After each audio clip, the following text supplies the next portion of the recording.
আমি একটা government medical কলেজে স্টুডেন্ট, নিউ ফোর্থ ইয়ারে পড়ছেন আপনি? ইয়েস। আমার বাবা বিজনেস করে, আর আমরা 2 বোন। 2 বোন? আপনি কি বড় না ছোট? আমি ছোট। আপনি ছোট, আপনার আরেকটি বড় বোন রয়েছে। উনি কি ম্যারিড না আনম্যারিড? ম্যারিড। ওকে, আপনাদের বাড়ি কোথায়? বরিশাল।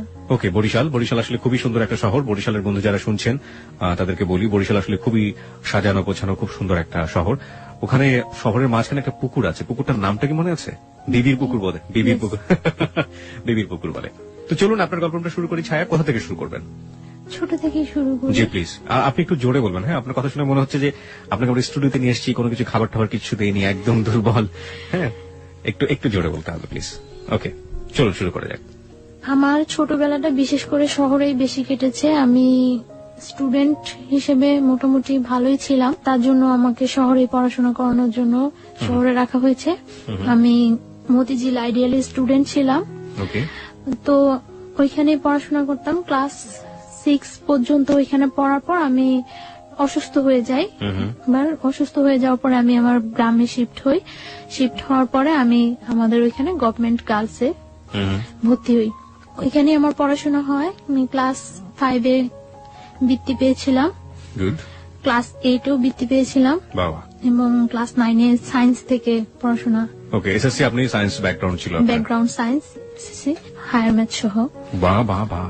আমার ক্লাস যখন আমি 7-এ পড়ি তখন একটা ছেলে আমাকে খুব ডিস্টার্ব করে, অফার করে জাস্ট, কিন্তু তখন আমি এই ব্যাপারটা সম্পর্কে কোনো অবহিতই না, কিছুই আমি জানি না। আপনি ক্লাস 7-এ থাকা অবস্থায় আপনি ফিলিংসটাই বোঝেন না যে আসলে ব্যাপারটা কি। তখন আমার মাথার মধ্যে শুধু একটাই ইয়ে ছিল যে আমি পড়াশোনা, এর বাইরে কিছু তেমন কিছু না। এবং আমি খুব চঞ্চল ছিলাম। আমার ফ্যামিলি ব্যাকগ্রাউন্ডের যত পার্সন আছে সবাই আমাকে খুব পছন্দ করতো। তারপর যখন আমি ক্লাস 7-এ যখন পড়ি তখন থেকে সবসময় আমার প্লেস ছিল 1।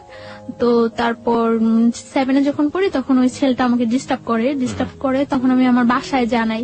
ছেলেটা আসলে কে ছিল? ছেলেটা সম্পর্কে আমাদের একটু বলুন, যে আপনার পাড়ায় আশেপাশে থাকতো বা এরকম কিছু? আপনার বয়সের ডিফারেন্স কতটুকু ছিল? হ্যাঁ, আমার থেকে বয়সে 5 বছরের মতো ডিফারেন্স, কিন্তু ছোট ছিল আপনার 5 বছর? আমার 5 বছর বড় ছিল। আর ও পড়াশোনা সেরকম না, আমি ক্লাস 7-এ যখন পড়ি ও তখন ক্লাস 9-এ পড়ে। ওকে, ওর পড়াশোনার গ্যাপ ছিল এবং এসএসসি কমপ্লিট হয়নি, ওর গ্যাপ ছিল। পরে ডিস্টার্ব করে, তখন আমি আমার বাসায় জানাই। বাসায় জানানোর পরে আমার বাসায় বলতে আমি আমার কিছু কাজিনের কাছে জানাই। কাজিনের কাছে জানানোর পর আমার কাজিন কি করে ওকে রাস্তা থেকে ডেকে একটু শাসায় দেয় যে এরকম করবে না, এরকম করলে এরকম করবে। তো কিছুদিন চুপচাপ থাকে।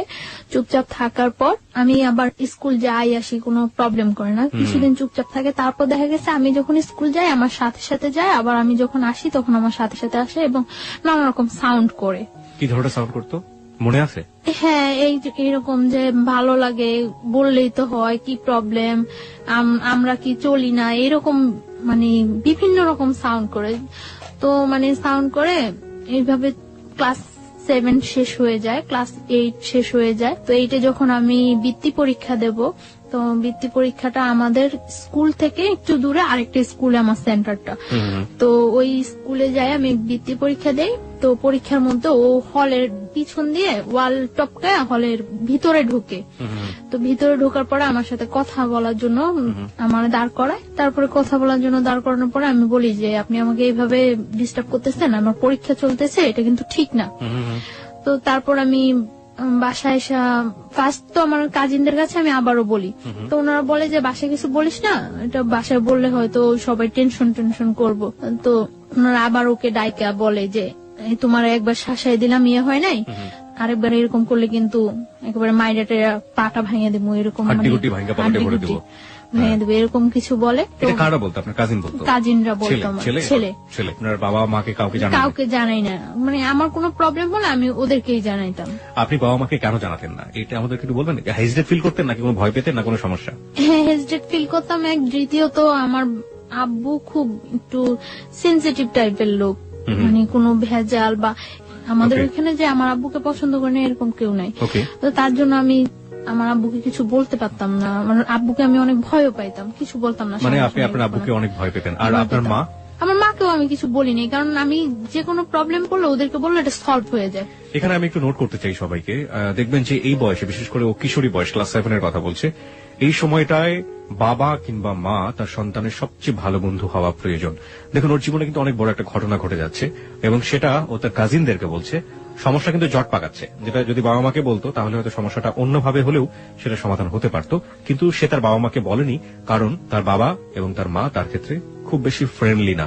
খুব বেশি ফ্রেন্ডলি না হলে এই ঘটনাগুলো বা এই গল্পগুলো আসলে বলা যায় না। যাই হোক, তারপরে কি হলো?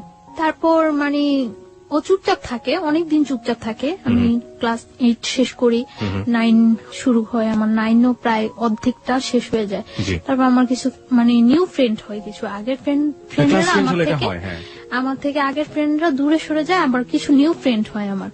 তো নিউ ফ্রেন্ডদের সাথে আমি খুব খুব চঞ্চল থাকি, খুব এনজয় করি, কিন্তু আমার পড়াশোনাটা খুব সিরিয়াসলি খুব ভালোভাবে চলছে আমার পড়াশোনাটা। তারপর যখন 10-এ আমি পড়ি, তখন মানে আমার টেস্ট পরীক্ষার কিছুদিন আগে মানে ছেলেটা খুব বেশি ডিস্টার্ব করা শুরু করে, খুব বেশি ডিস্টার্ব করে মানে রাস্তায় দাঁড়া করায়, মানে চিঠি দেওয়ার চেষ্টা করে, এরকম ফোন করার চেষ্টা করে আমাদের বাসায়, বা অনেক সাইন সিম্পটম ইয়ে করে, যেটা আমি বুঝি যেটা ও করছে। তো আমার কাছে জিনিসগুলো খুব খারাপ লাগে। তো একদিন আমি আমার স্কুলের মধ্যে যখন মানে আমার ফ্রেন্ডদের সাথে আমি ছিলাম, তো স্কুল থেকে বের হয়েছি মতন স্কুলের সামনে ও মানে আমাকে অনেক ফ্রেন্ডদের মধ্যে দাঁড় করায়, সব ফ্রেন্ডদের বলছে সরে যাওয়ার জন্য।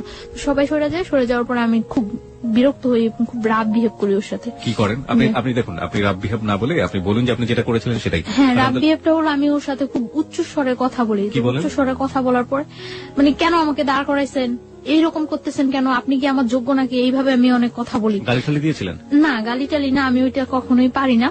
So let's practice today.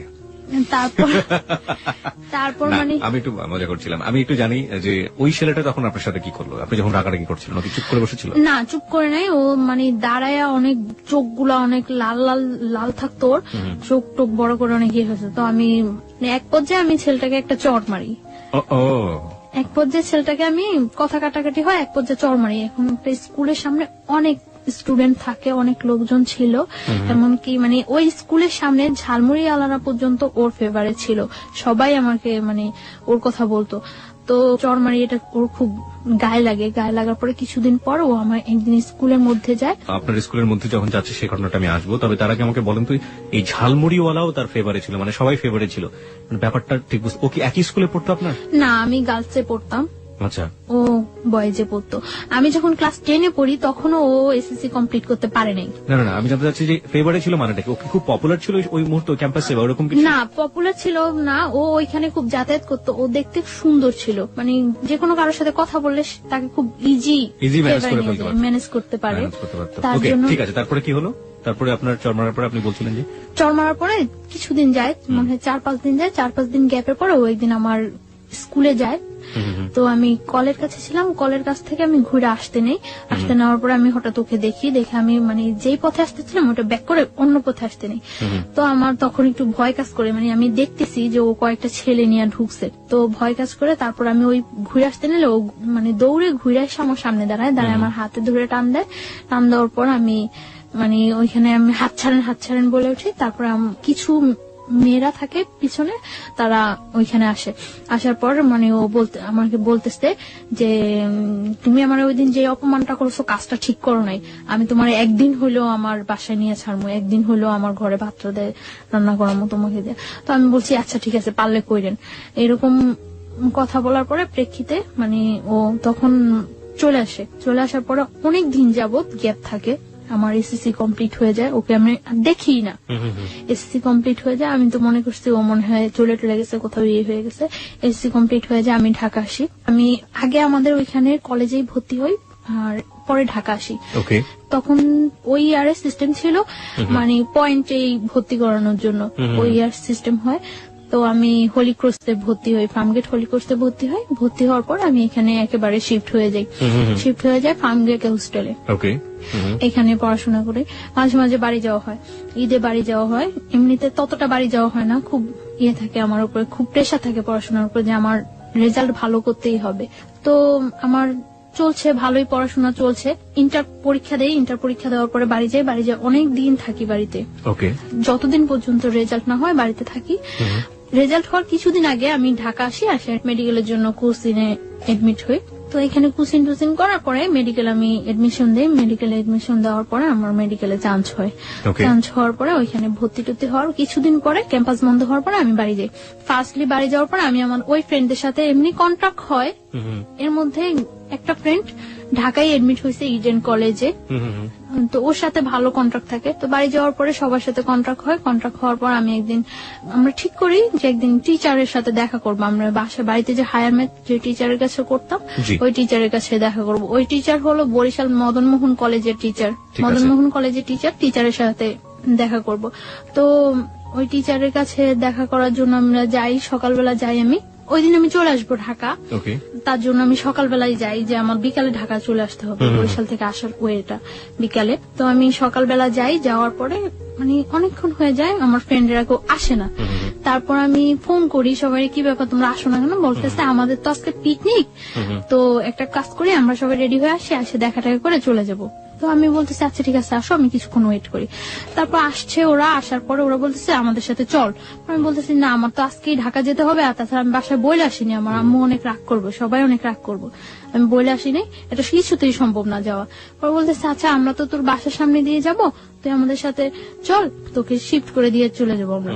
তো আমি আচ্ছা ওকে ঠিক আছে। তো আমি একটা মাইক্রো, ওরা এই মাইক্রোটাতে করে আসছিল, আমি ওই মাইক্রোতে ওরা উঠে আমি পথ থেকে নেমে যাবো, তো আমি লাস্টে উঠি। ওঠার পরে আমি যখন মানে উঠে আমি নক করি, পরে ঘোরার পরে আমার আর কিছু মনে নেই। আচ্ছা আচ্ছা, এখানে যে কি হয়েছিল আমি কিছুই বলতে পারবো না, জাস্ট আমি একটা স্মাইলের মতো মন ফিল করছি। তারপর আমি আর কিছু মনে নেই, আমার সেন্স ছিল না। আমার যখন সেন্স আসে তখন সন্ধ্যার দিকে আমি ফিল করতেছি যে তখন সন্ধ্যা জাস্ট আজান হচ্ছে এরকম সময়, এবং তখন আমি দেখতেছি যে আমি মাওয়া ঘাট ওভার করেছি, just Postogola bridge, Dhaka Postogola bridge.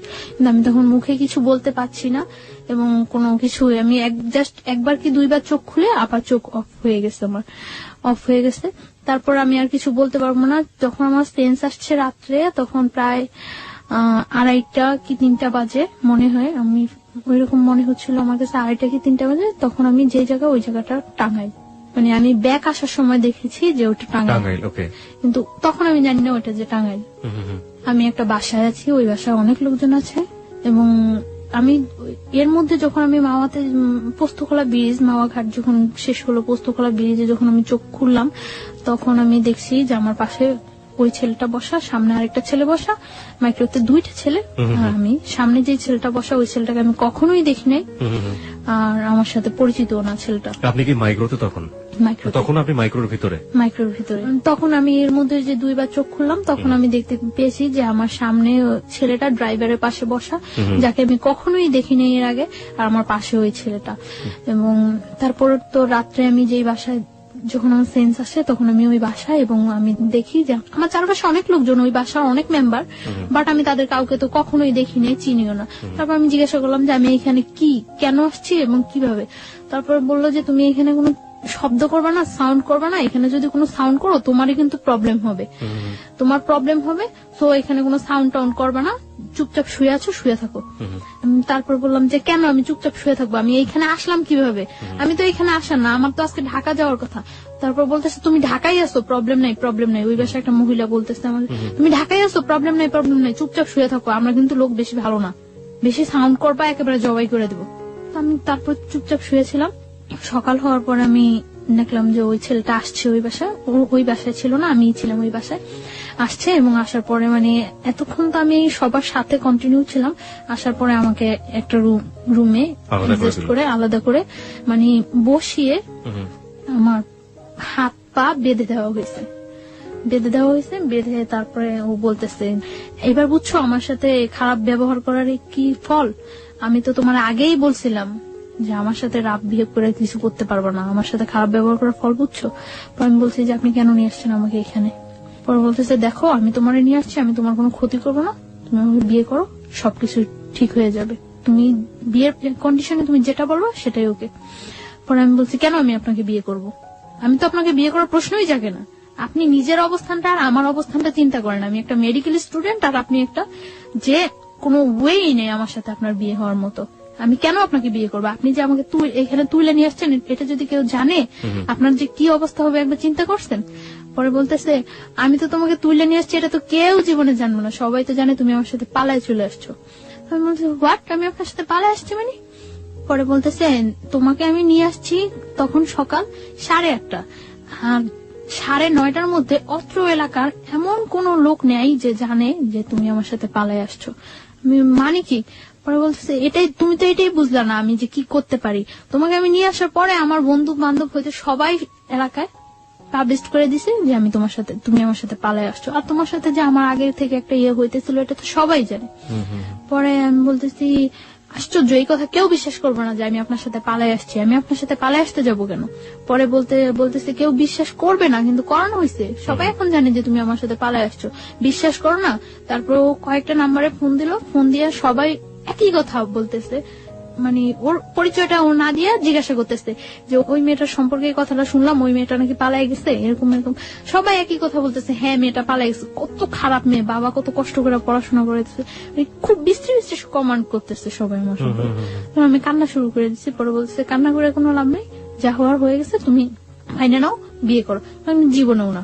তারপর ও চলে গেছে, চলে যাওয়ার পরে দুপুরে আমাকে খাইতে দিচ্ছে, এই পর্যন্ত আমাকে কোনো কিছু খাইতে দেয়নি, দুপুরে আমাকে ওই বাসায় খাইতে দিছে শুটকি, বেগুন, ভাত খাইতে দিছে, যা আমি কখনোই খাইনি এর আগে।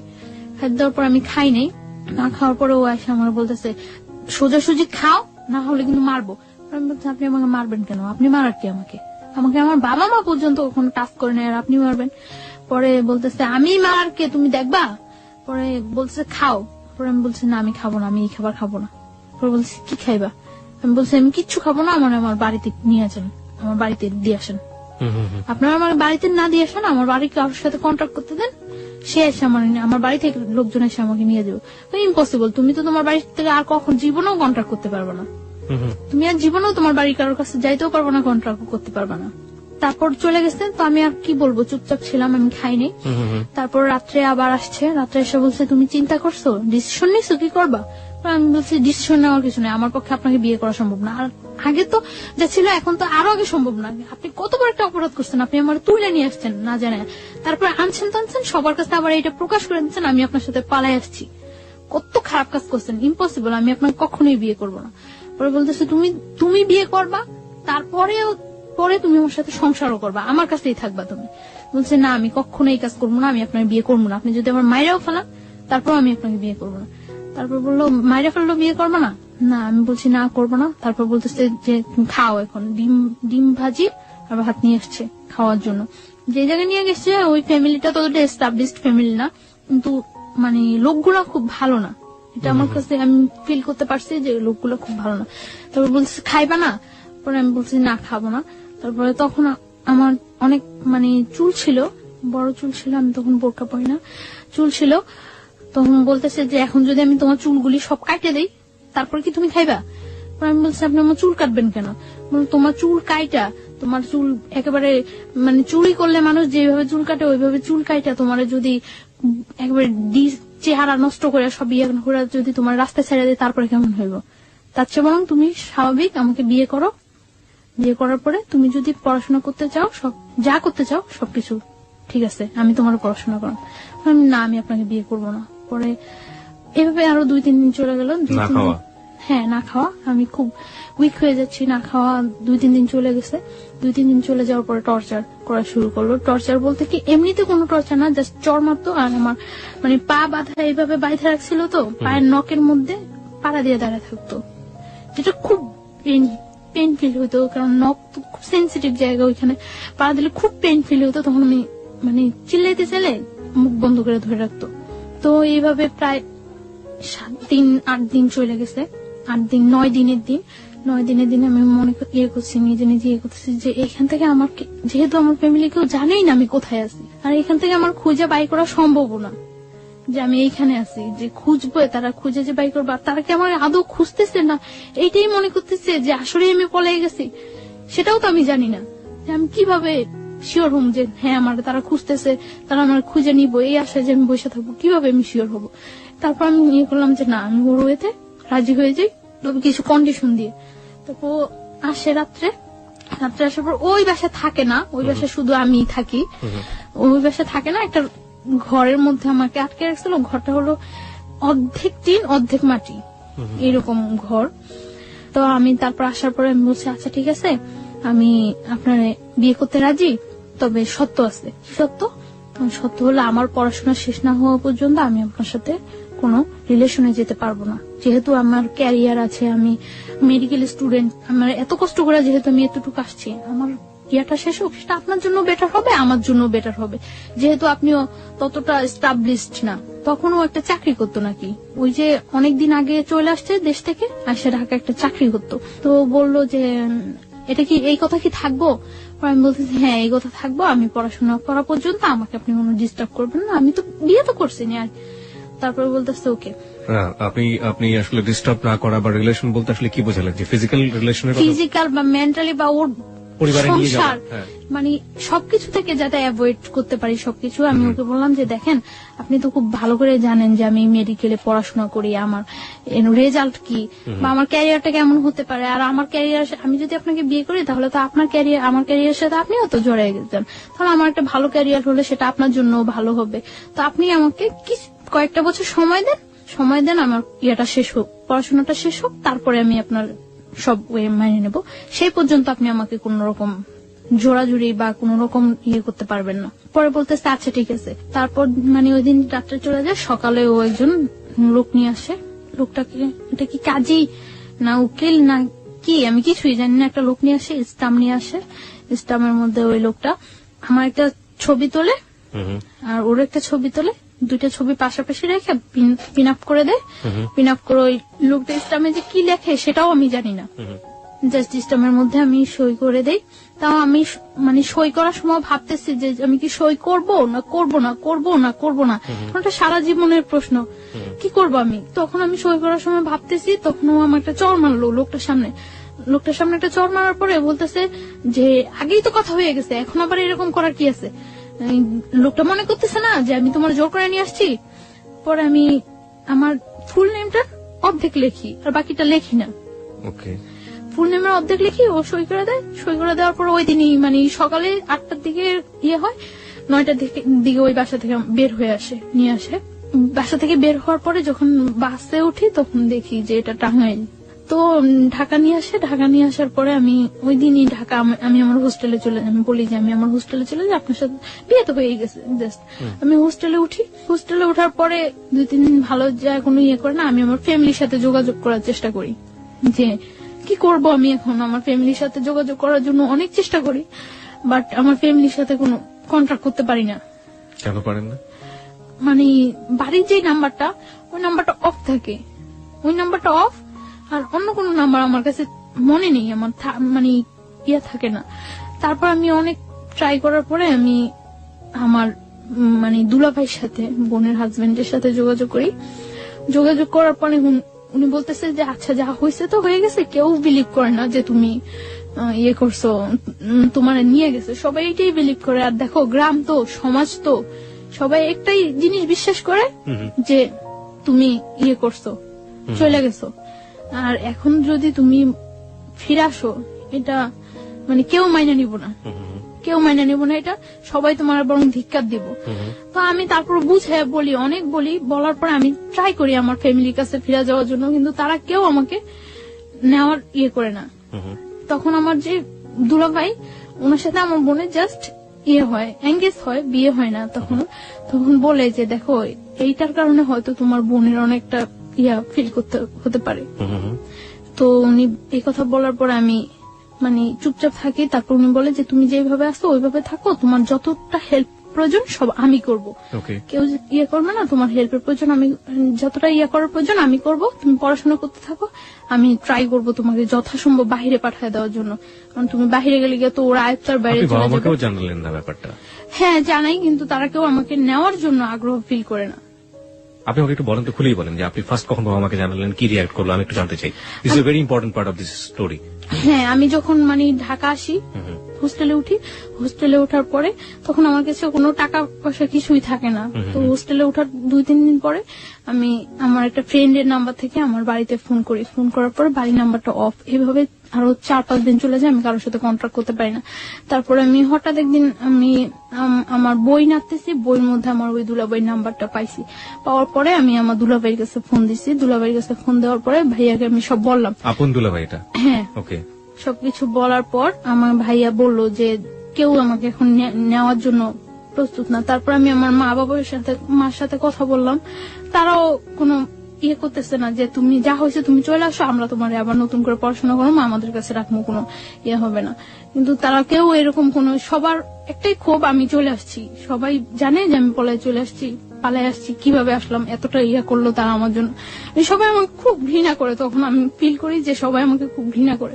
তখন আমার মধ্যেও রাগ হয় যে আমি এতটা তাদেরকে সাপোর্ট দিছি, তারা যেইভাবে চাইছে আমি ঠিক ওইভাবে পড়াশোনা করছি, ওইভাবে ইয়ে হয়েছি। এই মানুষগুলো আমাকে এতটা ভালোবাসতো, আর সামান্য কয়টা দিনের ব্যাপারে এই মানুষগুলো আমার এতটা অবিশ্বাস করে। আমার মধ্যেও খুব রাগ হয় তখন যে আমি বারবার ফোন করতেছি, বারবার চেষ্টা করতেছি তাদের কাছে যাওয়ার জন্য, কিন্তু কেউ রেসপন্স করতেছে না। একটা লোক বলতেছে না যে আচ্ছা তুমি আসো, বা আমরা আসতেছি তোমার নিয়ে যাবো, বা তুমি আমাদের কাছেই থাকবা, আগের মতো যা হয়েছে সব ভুলে যাও। কেউ আমাকে এই সাপোর্টটা দেয় না। সবাই বলে যে এই কাজটা তুমি কিভাবে করলা, এই কাজটা তুমি কিভাবে করলা। কেউ আমার কথা বিশ্বাসই করে না যে আমি এই কাজটা করি নাই। প্রত্যেকটা মানুষ আমাকে ধিক্কার দেয়। প্রত্যেকটা মানুষ, যে মানুষগুলো আমাকে এত ভালোবাসতো, ওই মানুষগুলো প্রত্যেকটা মানুষ ধিক্কার দেয়। তারপর আমি ইয়ে করি যে যা হয়েছে, তারা যখন আমার চাই না, আমি আমার নিজে পাই যেইভাবেই হোক দাঁড়াইতে হইবই, আমি যেইভাবেই হোক আমার পড়াশোনাটা চালিয়ে যেতে হবে। এর জন্য যদি আমার ওই ছেলের সাহায্য নিতে হয় আমি তাও নিব। তারপর আমার ভাইয়া বলে যে তোমাকে যতটুকু সাপোর্ট করে আমি করব, তবে আমি এটা করতে পারবো না যে তোমার আমি নিয়ে আসবো, এটা আমি পারবো না। তোমাকে আমি সাপোর্ট করব, তুমি পড়াশোনা করতে থাকো, আমি ট্রাই করতে থাকি তোমাকে যেভাবে হোক বাইরে পাঠিয়ে দেওয়ার জন্য। বাইরে পাঠাইলে তোমার ক্যারিয়ারটাও ঠিক হয়ে যাবে। তুমি কয়েক বছর বাইরে, 4-5 বছর বাইরে থাইকে আসলে সবকিছু দেখবে ঠিক হয়ে যাবো। তারপর আমি ভাইয়ার কথা মতো ইয়ে করতে থাকি। তো এটা যেভাবে হোক জানতে পারে যে আমি আমার ফ্যামিলিতে কন্ট্রাক্ট করছি।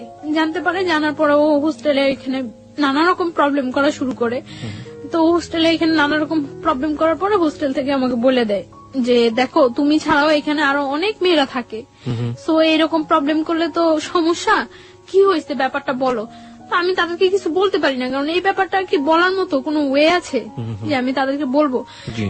তারপর আমি ইয়ে করি যে আমি ওরা বলি যে কি চান আপনি, যে এইভাবে ডিস্টার্ব করতেছেন, আমি হোস্টেলে প্রবলেম হচ্ছে, আমার পড়াশোনার প্রবলেম হচ্ছে, কি চান। তো ও বলতেছে যে দেখো তুমি আমার বাসায় থাকো, আমার বাসায় থাকতে তো কোনো প্রবলেম নেই, বাসায় থাকো, বাসায় থেকে পড়াশোনা করো, তাহলে আমি তোমার একটা টেক কেয়ারও করতে পারবো। পরে আমি বললাম আচ্ছা ওকে, আমি আপনার বাসায় যাবো। পরে ওর বাসায় নিয়ে যায়।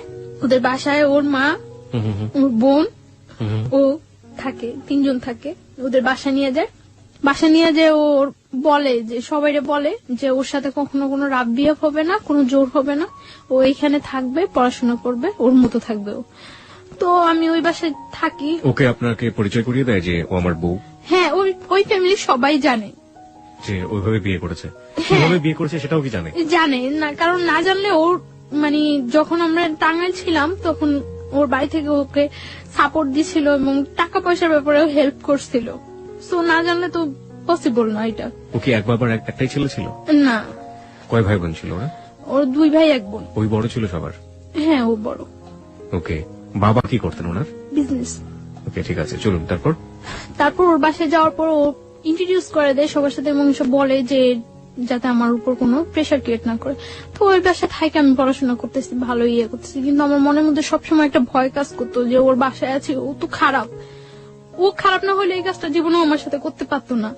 সো কখন যেন ও কি করে সবসময় আমার মনের মধ্যে একটা ভয় কাজ করতো। এবং আমি খুব দিন দিন খুব অসহায়, সবসময় মনে হতো যে দুনিয়াতে আমার কেউ নাই, আমি খুব অসহায় এরকম ফিল করতাম আমি। কারণ কারো কাছে আমি না প্রকাশ করতে পারতাম, না কারো কাছ থেকে কোনো সাহায্য নিতে পারতাম। তো আমার ভাইয়ার কাছে, আমি কলেজে যাই ভাইয়ার কাছে ফোন দিতাম। ফোন দেওয়ার পরে ভাইয়া বলতো যে যেহেতু ও তোমার উপর কোনো প্রেশার করছে না, তুমি থাকো, আমি যতদিন পর্যন্ত তোমার বাহিরেও যাওয়ার ওয়েট না করতে পারতেছি ততদিন পর্যন্ত তুমি থাকতে হইবে এখানে। তো তারপর আমি কলেজে যাই, পড়াশোনা করি, কোনো ইয়ে করি না। তো আমি সকাল 7টার দিকে কলেজে চলে যেতাম। কলেজ শেষ করার পরে আমি আমি একটা স্যারের সাহায্য নিয়ে আমি একটা হসপিটালে কলেজ শেষ করার পরে প্র্যাকটিস করি, ওই স্যারের কাছে হসপিটালে প্র্যাকটিস করি ধানমন্ডিতে। ওকে, ধানমন্ডিতে একটা হসপিটাল প্র্যাকটিস করি। তো তারপর এই প্র্যাকটিস করে আমি বাসায় ফিরতাম রাত্র 10টা 11টা, যতটা সময় ওদের থেকে বাইরে থাকা যায় বাসায় ফিরতাম। তো যাইও আমি দেখা যেত বাসায় যাইও আমি ঘুমাইতাম না, খুব ভয় থাকতো আমার মনের মধ্যে যে কি হয় একটা সবসময় একটা ভয় কাজ করতো। এবং আমার পড়াশোনা হইতেছে, আমার পরীক্ষা হয়, পরীক্ষার পর আমার রেজাল্ট খারাপ হওয়ার পর আমি ফিল করতে পারতেছি যে এই ব্যাপারটা আমার পড়াশোনায় খুব হয়ে যায়। তখন মেডিকেল আপনি কোন ইয়ার স্টুডেন্ট? ফার্স্ট ইয়ার দিচ্ছেন আপনি, মানে ফার্স্ট ইয়ার ফাইনাল দিচ্ছেন? ফার্স্ট ইয়ার ফাইনাল দিচ্ছি। তো তারপর আমি করি যে এইভাবে তো চলতে পারে না, এইভাবে কিভাবে আমার যেভাবেই হোক ওদের সাথে আমার মানায় যাইতেই হইবে, যেভাবেই হোক এইভাবে আমার পড়াশোনার ক্ষতি হইতেছে। তো রেজাল্ট খারাপ হয়, তারপর আমি আবার ভালো করে পড়াশোনা করা শুরু করি। আমি সারাদিন বাইরে থাকলেও সারা রাত জেগে পড়াশোনা করি, তো আমার শরীর খুব হয়ে যাইতেছে। ওই ছেলেটা কি করতো এই সময়টাতে আপনার? ও একটা জব করতো। না, আপনার সাথে কি ধরনের আচরণ করতো? না, আমার সাথে ও সবসময় ভালো আচরণ করতো, কিন্তু ও শুধু একটা চাইতো যে আমি ওর কাছ থেকে কোনো হেল্প নিতাম না, টাকা পয়সা কোনো। ও আমার প্রায় সময় এটা জিজ্ঞাসা করতো যে আমি এটা কিভাবে করি, কিন্তু এটা তো আমার ভাই আমার সুন্দরবন কুরিয়ার সার্ভিসে আমার জন্য সবসময় টাকা পাঠিয়ে দিত। আমি বললেই হতো যে ভাই আমার টাকা লাগবে, এটা লাগবে, হ্যাঁ দুলাভাই পাঠিয়ে দিত। তো এর মধ্যে আমি পাসপোর্ট করে সবকিছু আমার জমা দেওয়া হয়ে গেছে। বাইরে আমি অ্যাপ্লাই করছি। কোন দেশে অ্যাপ্লাই করেছিলেন? কানাডাতে চলে যাওয়ার জন্য। কানাডাতে যাওয়ার জন্য স্টুডেন্টের ভিসায় কানাডায় যাওয়ার জন্য করছি, অ্যাপ্লাই করা হয়েছে। তো লাস্ট 2011 লাস্ট ইয়ার লাস্ট দিন 31st নাইট এ পর্যন্ত ভালোই ওই বাসায় থাকতাম। এই সময়টাতে আপনার যেহেতু উনি অবৈধভাবে হোক বৈধভাবে হোক যেভাবে হোক জোর করেই হোক উনি আপনার হাজবেন্ড হয়ে গিয়েছেন, সুতরাং হাজবেন্ড তার ওয়াইফের কাছে একটা সম্পর্ক দাবি করতেই পারেন। এই সময়টা থেকে কোনো ধরনের কোনো ইন্টিমেসি আপনাদের? কখনোই আমার উপরে এরকম কিছু করতো না, কোনো ফিজিক্যাল কোনো ইন্টিমেসি? ফিজিক্যাল বা আমি কোথায় যাই কেন যাই কোনো ইন্টারফেয়ার, শুধু ওর হইতো যে ওর বাসায় থাকতে হবে, এইটাই। মানে কখনো আপনার ফ্রিডম নিয়ে কোনো অত্যাচার করতো না, কিছু করতো না, শুধু একটা কথা আমার বাসায় থাকতে হবে। হ্যাঁ, বাসায় থাকতে হবে। ও মানে মনে করতো যে হয়তো বা ওর বাসায় থাকলে আমি সেফ আছি, কিছু করতে আসছি না বাহিরে। কোন ধরনের অত্যাচারও করেনি, মানসিক বা শারীরিক? না, শারীরিক কোনো অত্যাচারও করতো না। তো আমি দেখা যেত বেশিরভাগ সময় বাহিরে খাইতাম, বাহিরে থাকতাম। আমি আপনার শাশুড়ি বলাটা ঠিক হচ্ছে না কিনা জানি না, ও বাড়ির যে অন্যান্য যে মানুষজন যারা ছিলেন তারা কি ধরনের আচরণ করতেন আপনার সঙ্গে? হ্যাঁ, আমার শাশুড়ি মানে ওর মা ফিল করতে পারতো যে আমি ওকে খুব ডিসলাইক করি এবং আমি আজকে হোক কালকে হোক চলে যাবো, এটা উনি ফিল করতে পারতো। উনি সবসময় বলতো যে এই মেয়ের জন্য এত কিছু করতেছোস, এই মেয়ের পড়াশোনা করানোর জন্য এই মেয়ের জন্য এত কিছু করতেছ, মেয়ে থাকবো না। তো সবাই বলতো, মানে উনি আপনার সাথে কোনো খারাপ আচরণ করতো না, আমার সাথে কোনো করতো না। আমার সাথে জাস্ট মানে আমি খুব কথা বলতাম না বাসায়, যে সবসময় আমি চুপচাপ থাকতাম, অফ থাকতাম সবসময়। যতটা টাইম বাসায় থাকতাম বেশিরভাগ টাইমে বই নিয়ে বসে থাকতাম, এরকম। মানে আমি না পড়লেও দেখাইতাম যে আমি পড়তেছি, যাতে কেউ ডিস্টার্ব না করে, যাতে কেউ কথা বলতে না আসে। তো আমি শুনতাম উনি বলতো যে এই মেয়ে থাকবো না, এই মেয়ে তো চলে যাইবই, কারণ যে করার মতো সংসার করার মতো ওই মেয়েই ডিফারেন্স, ও চলে যাইব। তো মানে উনি ফিল করতো এবং উনি ফিল করতো যে আমি ওদেরকে খুব ডিসলাইক করে, এটা উনি ফিল করতো এবং উনি এটা বলতো বারবার। ওকে, যাই হোক, তারপর একটা করতাম, আমি ওই বাসায় কখনো ঘুমাইতাম না। কেন? এই 1 বছর 3 মাস 3.5 মাস আমি ওই বাসায় ছিলাম। আমার মনে হয় না আমি 1 বছর 3 মাস 3.5 মাসে ওই বাসায় 3 দিনও ঘুমাইছি। কখনো আমি ঘুমাইতাম না। আমার মনের মধ্যে এটা ভয় কাজ করতো, হয় আমার মায়ের ফেলাইবো, না আমার সাথে জোর করে কিছু করব, এরকম একটা ভয় সবসময় মনের মধ্যে কাজ করতো। যেই ছেলে আমার ধরে নিয়ে আসতে পারে, বাইন্ধা রাখতে পারে, তুলে আনতে পারে, সেই ছেলের পক্ষে পসিবল না এমন কিছুই নেই। আপনি বলছিলেন যে রাতের বেলা ঘুমোতেন না, আপনি এরকম একটা অবস্থার বর্ণনা দিচ্ছিলেন। তারপরে রাতে কি কখনোই ঘুমাতাম না ওই বাসায়, খুব কম সময়। মনে হয় না আমি এই 1 বছর 3 মাস 3.5 মাসে 3 দিনও ঘুমাইছি। আমার বেশিরভাগ আমি কলেজ ক্লাস শেষ করে যে গ্যাপটা হতো, ক্লাস থেকে আমি নিউ একটা হসপিটালে যাইতাম যেখানে আমি প্র্যাকটিস করতাম। এই গ্যাপটা আমি বেশিরভাগ সময় স্লিপিং ট্যাবলেট নিয়ে কলেজ হোস্টেলে ঘুমাইতাম অনেকক্ষণ যাবত, 2 ঘন্টা 2.5 ঘন্টা 1 ঘন্টা 1.5 ঘন্টা। ওই টাইমটা দেখা যেত যদি ঘুম যদি না আসে তার জন্য আমি বেশিরভাগ সময় স্লিপিং ট্যাবলেট ইউজ করতাম, যাতে আমার ওই ঘুমটা একটু হয়ে যায়। ঘুম হয়ে যায় যাতে। অনেক সময় দেখা যেত স্লিপিং ট্যাবলেট খাওয়ার পরে মানে এই 2 ঘন্টা 2.5 ঘন্টা 1-1.5 ঘন্টার ঘুমে কিছু হয় না, খুব ঘুম পাইতো পরে, কিন্তু তারপর করার কিছু ছিল না, আমার ফিরতে হবে, আমার ওইখানে যেতে হবে, তার জন্য আমি পারতাম না স্লিপিং ট্যাবলেট খাওয়ার পরেও ঝিমাইতে ঝিমাইতে হয়তো যাইতাম আমি, তারপর আমি বাসায় ঘুমানোর চেষ্টা করতাম না কখনো। তো দেখা গেছে আমার ওই ছেলেটা কি আপনার সাথে একই রুমে থাকতো? না, একই রুমে থাকতো না, আমি ওর মার সাথে থাকতাম আর পাশের একটা রুমে থাকতো। ওকে। দেখা যেত যে অকারণে ওই রুমে খুব কম ঢুকতো না ততটা এই রুমে। দেখা গেছে আমি রাতে 10টা-11টায় বাসায় ফিরছি, ওই 12টা-1টার মধ্যে সবাই ঘুমিয়ে গেছে। ওকে। সো এই রুমে আসার ততটা প্রশ্ন জাগতো না, আর আমি সকালবেলা 7টার মধ্যে বাসা থেকে বের হয়ে চলে যেতাম। বাবা কি বলতো আপনার সাথে? বাবা কোনো ধরনের খারাপ আচরণ করতো? না, ওর বাবার সাথে আমার ততটা হইতো না, দেখা হইতো না, কথা হইতো না, তিনি খুব একটা সময় এখানে থাকতো না। ওকে। তো এইভাবে যাচ্ছিল লাস্ট কোরবানির ঈদ। কোরবানির ঈদে যখন হয় আমি আমার মানে ওদের সাথে বাড়ি যাই, ওদের সাথে ওদের বাড়িতে যাই, গ্রামের বাড়িতে ওদের বাড়িতে যাই। তো যাওয়ার কারণ আমি একা একা কোথায় কিভাবে যাব, গ্রামের বাড়িতে যাই ওদের সাথে। যাওয়ার পরে ওদের ওইখানে আমি তো সকালবেলা যা পৌঁছায় সবাই, তো সকালবেলা যাওয়ার পর আমি 2-3 ঘন্টা পর আমি আমার নানা বাড়িতে চলে আসি, যে ওদের বাড়িতে তো আমি কখন থাকবোই না।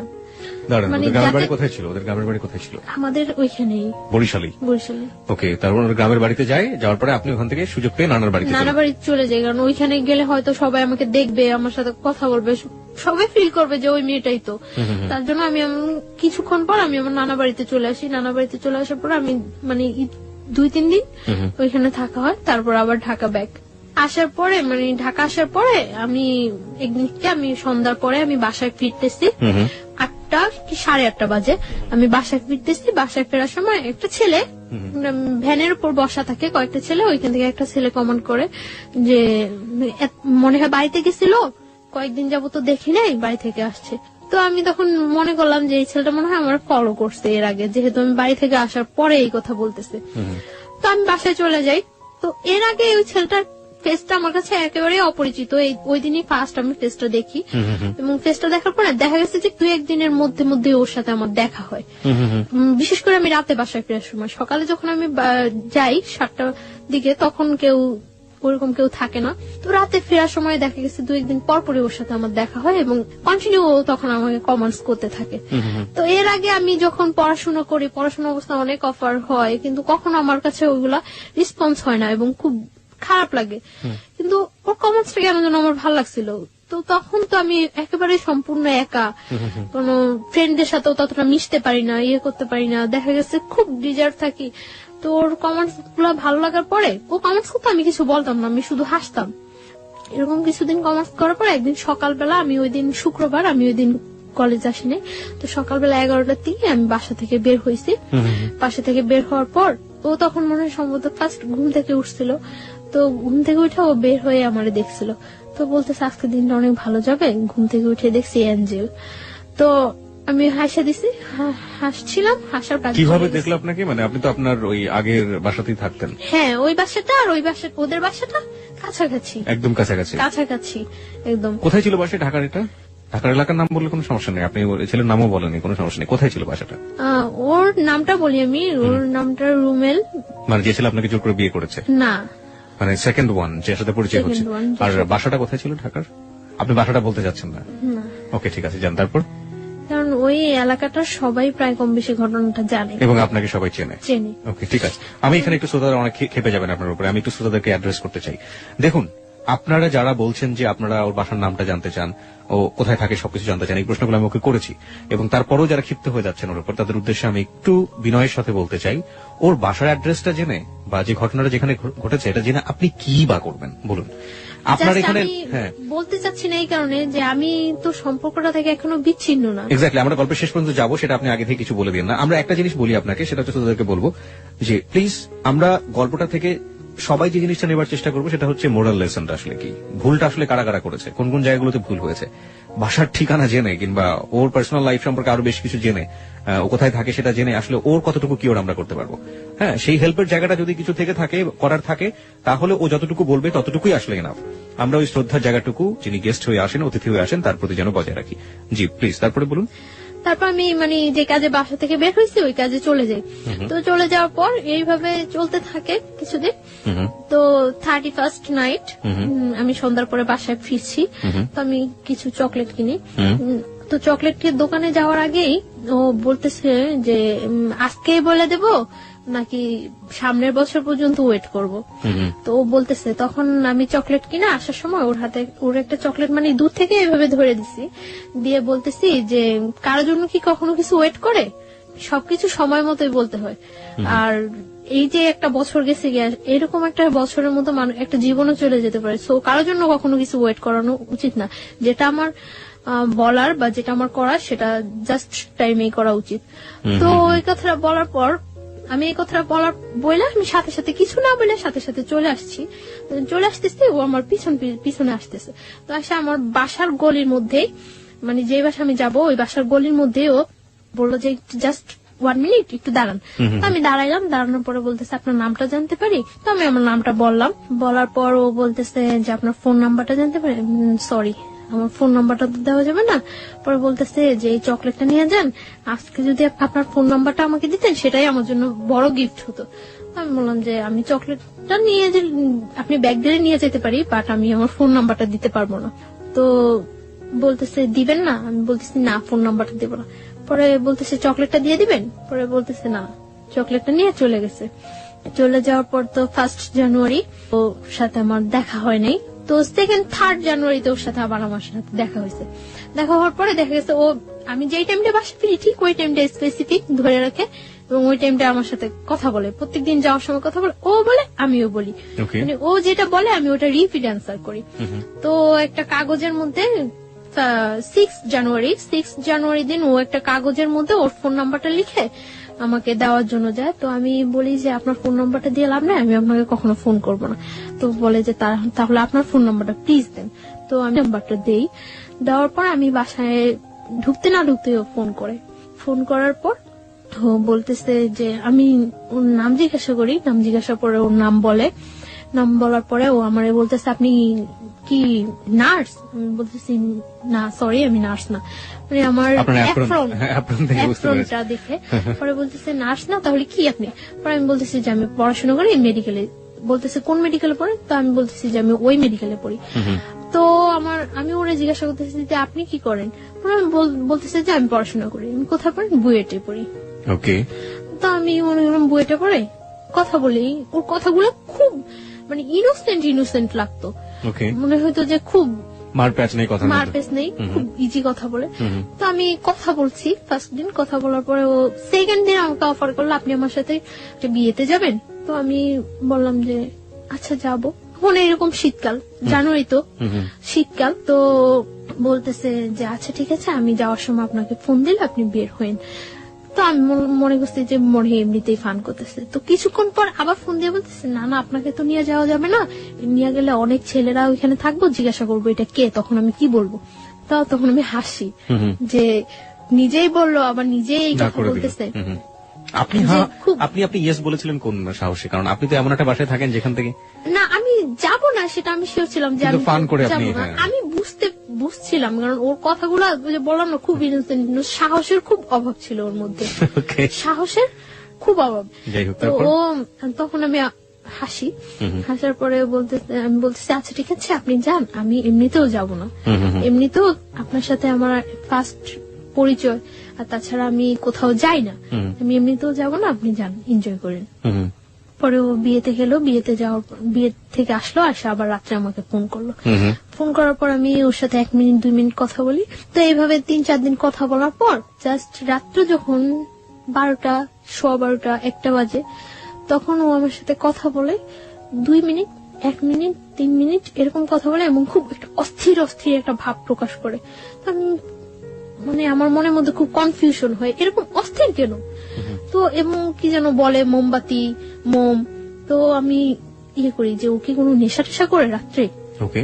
একটা নেশাগ্রস্ত মানুষের কথা যখন তার ফিল হয় যে সে নেশা করা উচিত বা করবে, তখন একটা মানুষের বিহেভিয়ার দেখলেই বোঝা যায়। তো ওর এরকম অস্থির অস্থির ভাবটা আমার কাছে খুব লাগে। তখন আমি কিউরিসিটি জাগে যে কি করে ও, কেন ও আমার সাথে 2-1 মিনিট কথা বলে রাখা দেয় বা এমন অস্থির অস্থির কেন। তো আমি এটা ওই টাইমটাই আমি ওরে বিশেষ করে ফোন দেই তখন রাত্রে রাত্রে যে কেন কি করে ও, আমি এটা জানার চেষ্টা করি। তো এইভাবে কয়েকদিন চলে যায়। কয়েকদিন পরে ও একদিন, ওর বাইক আছে, ও একদিন আমার কলেজ থেকে আনতে যায়, সেটা আমার না বলেই যায়, ফোন করে যে আমি আসছি, আপনি আমার সাথে যাবেন। পরে আমি আচ্ছা ঠিক আছে দাঁড়ান। তো আমি বের হয়ে আসি, আসার পরে আমার নিয়ে আসে বলতে কি মানে আমার বাসায় ইজি নিয়ে যেতে পারতো, অনেকটা ঘুরায়। তো ও বলে যে আপনি জাস্ট আমাকে একটু সাপোর্ট করে বসেন, যাতে আপনি পড়ে টরে না যান, আমার ভয় লাগতেছে যদি আপনি পড়ে যান। আমি বলি কোনো প্রবলেম নেই। মহাখালীর দিকে নিয়ে যায়।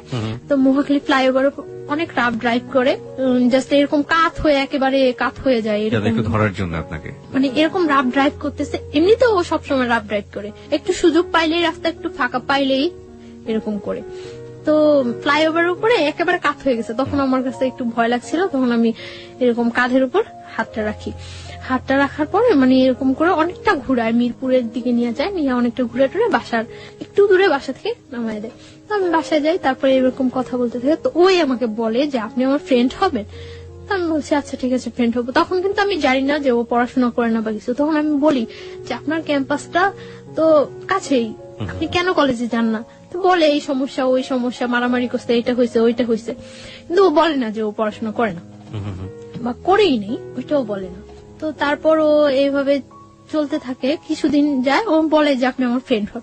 আচ্ছা ফ্রেন্ডশিপ করলাম ওর সাথে। ফ্রেন্ডশিপ করার পরে মানে কয়েকদিন যায় ভালোই। তো ও বলতেছে যে ফ্রেন্ড থেকে তারপরে চিন্তা পরে করবো, আগে ফ্রেন্ড। আপনার বাসায় বুঝতে পারতাম না এগুলো, যে আপনি যেখানে আছেন যেভাবে আছেন, আপনার তো যিনি আপনাকে জোর করে বিয়ে করেছেন তারও তো বোঝার ব্যাপার ছিল, সেও বুঝতে পারতো না? কেউ বুঝতে পারতো না। আমি সবসময় মানে আউটসাইডে বাইরে গিয়ে ওর সাথে বেশি কথা বলতাম, আর রাতে 2-1 মিনিট কথা বলতাম। তো একদিন আমরা ধানমন্ডি লেকে নিয়ে যায় আমাকে কলেজ থেকে, মানে কথা বলতে থাকে। তো কথার মধ্যে আমি হঠাৎ দেখি ও সিগারেট খাচ্ছে। তো তখন আমি করি যে ও স্মোক করে। তো আমি ওর কথার মধ্যে জিজ্ঞাসা করি যে আপনি কি কোনো নেশা করেন, ড্রাগস নেন বা অ্যাডিক্টেড আপনি? পরে বলতেছে যে হ্যাঁ। পরে আমি বলতেছি যে কেন? পরে বলতেছে যে আমার লাইফে একটা কষ্ট আছে তার জন্য। তো আমি বলতেছি কি কষ্ট? তো বলে যে একটা মেয়ের সাথে আমার অ্যাফেয়ার ছিল, তো মেয়েটা আমার ছাইড়ে চলে গেছে, তারপর থেকে আমি করি। তারপর মানে এই কথা বলে। তো আমি বলতেছি যে মেয়েটা চলে গেছে তার জন্য আপনি এইভাবে ড্রাগ নিচ্ছেন, এটা কিন্তু ঠিক না। এইভাবে ও কথাটা বলছে, আমার কাছে খুব খারাপ লাগছে। তারপর আমি ওর সাথে ভালো ফ্রেন্ডশিপ করি, প্রায় প্রত্যেক দিনই কথা বলি, সকালে যাওয়ার সময় কথা বলি, বিকালে আসার সময় কথা বলি। তো ও দেখা গেছে মানে আমার বাসার সামনে দিয়ে যাওয়ার সময় মানে যেতে হলে আমার বাসার সামনে দিয়ে যেতে হয়, আর আমার আসতে হলে ওর বাসার সামনে দিয়ে আসতে হয়। মানে যাচ্ছে আমাকে দেখে যাচ্ছে, আসছে আমাকে দেখে আসছে, এভাবে চলতে থাকি কিছুদিন। তারপরে কিছুদিন চলার পরে একদিন আমি মানে আমার মার সাথে কথা বলি। আমি মার সাথে কথা বলার পর আমার মন খুব খারাপ থাকে। তখন মার্চের 7 তারিখ, 8 তারিখ থেকে আমার পরীক্ষা, 3rd সেমিস্টার। তো আমি করি, মার সাথে কথা বলার পরে মানে আমার মন খুব খারাপ থাকে। খারাপ থাকার পর আমি ওর ফোন করি, আমার সাথে মুভি দেখবেন? পরে বলতেছে হ্যাঁ দেখবো। আমি বলতেছি আচ্ছা ঠিক আছে। তখন বাজে 12:30 দুপুর। হ্যাঁ দুপুর, আমরা 3টার দিকে মুভি দেখবো এই করি। পরে ও অনেক ফ্রেন্ডদের ফোন দেয় ওর, যে কোন হলে মুভি দেখা যায়, মুভি দেখার মতো কোন ভালো পরিবেশ আছে। তখন মানে স্টার্স নেটফ্লিক্সে। তো সিটিতে নিয়ে আসে আমাকে, বাসা থেকে বের হই 2টার দিকে। তো আস্তে আস্তে আসার পরে লাল টিপ মুভিটাই হয়।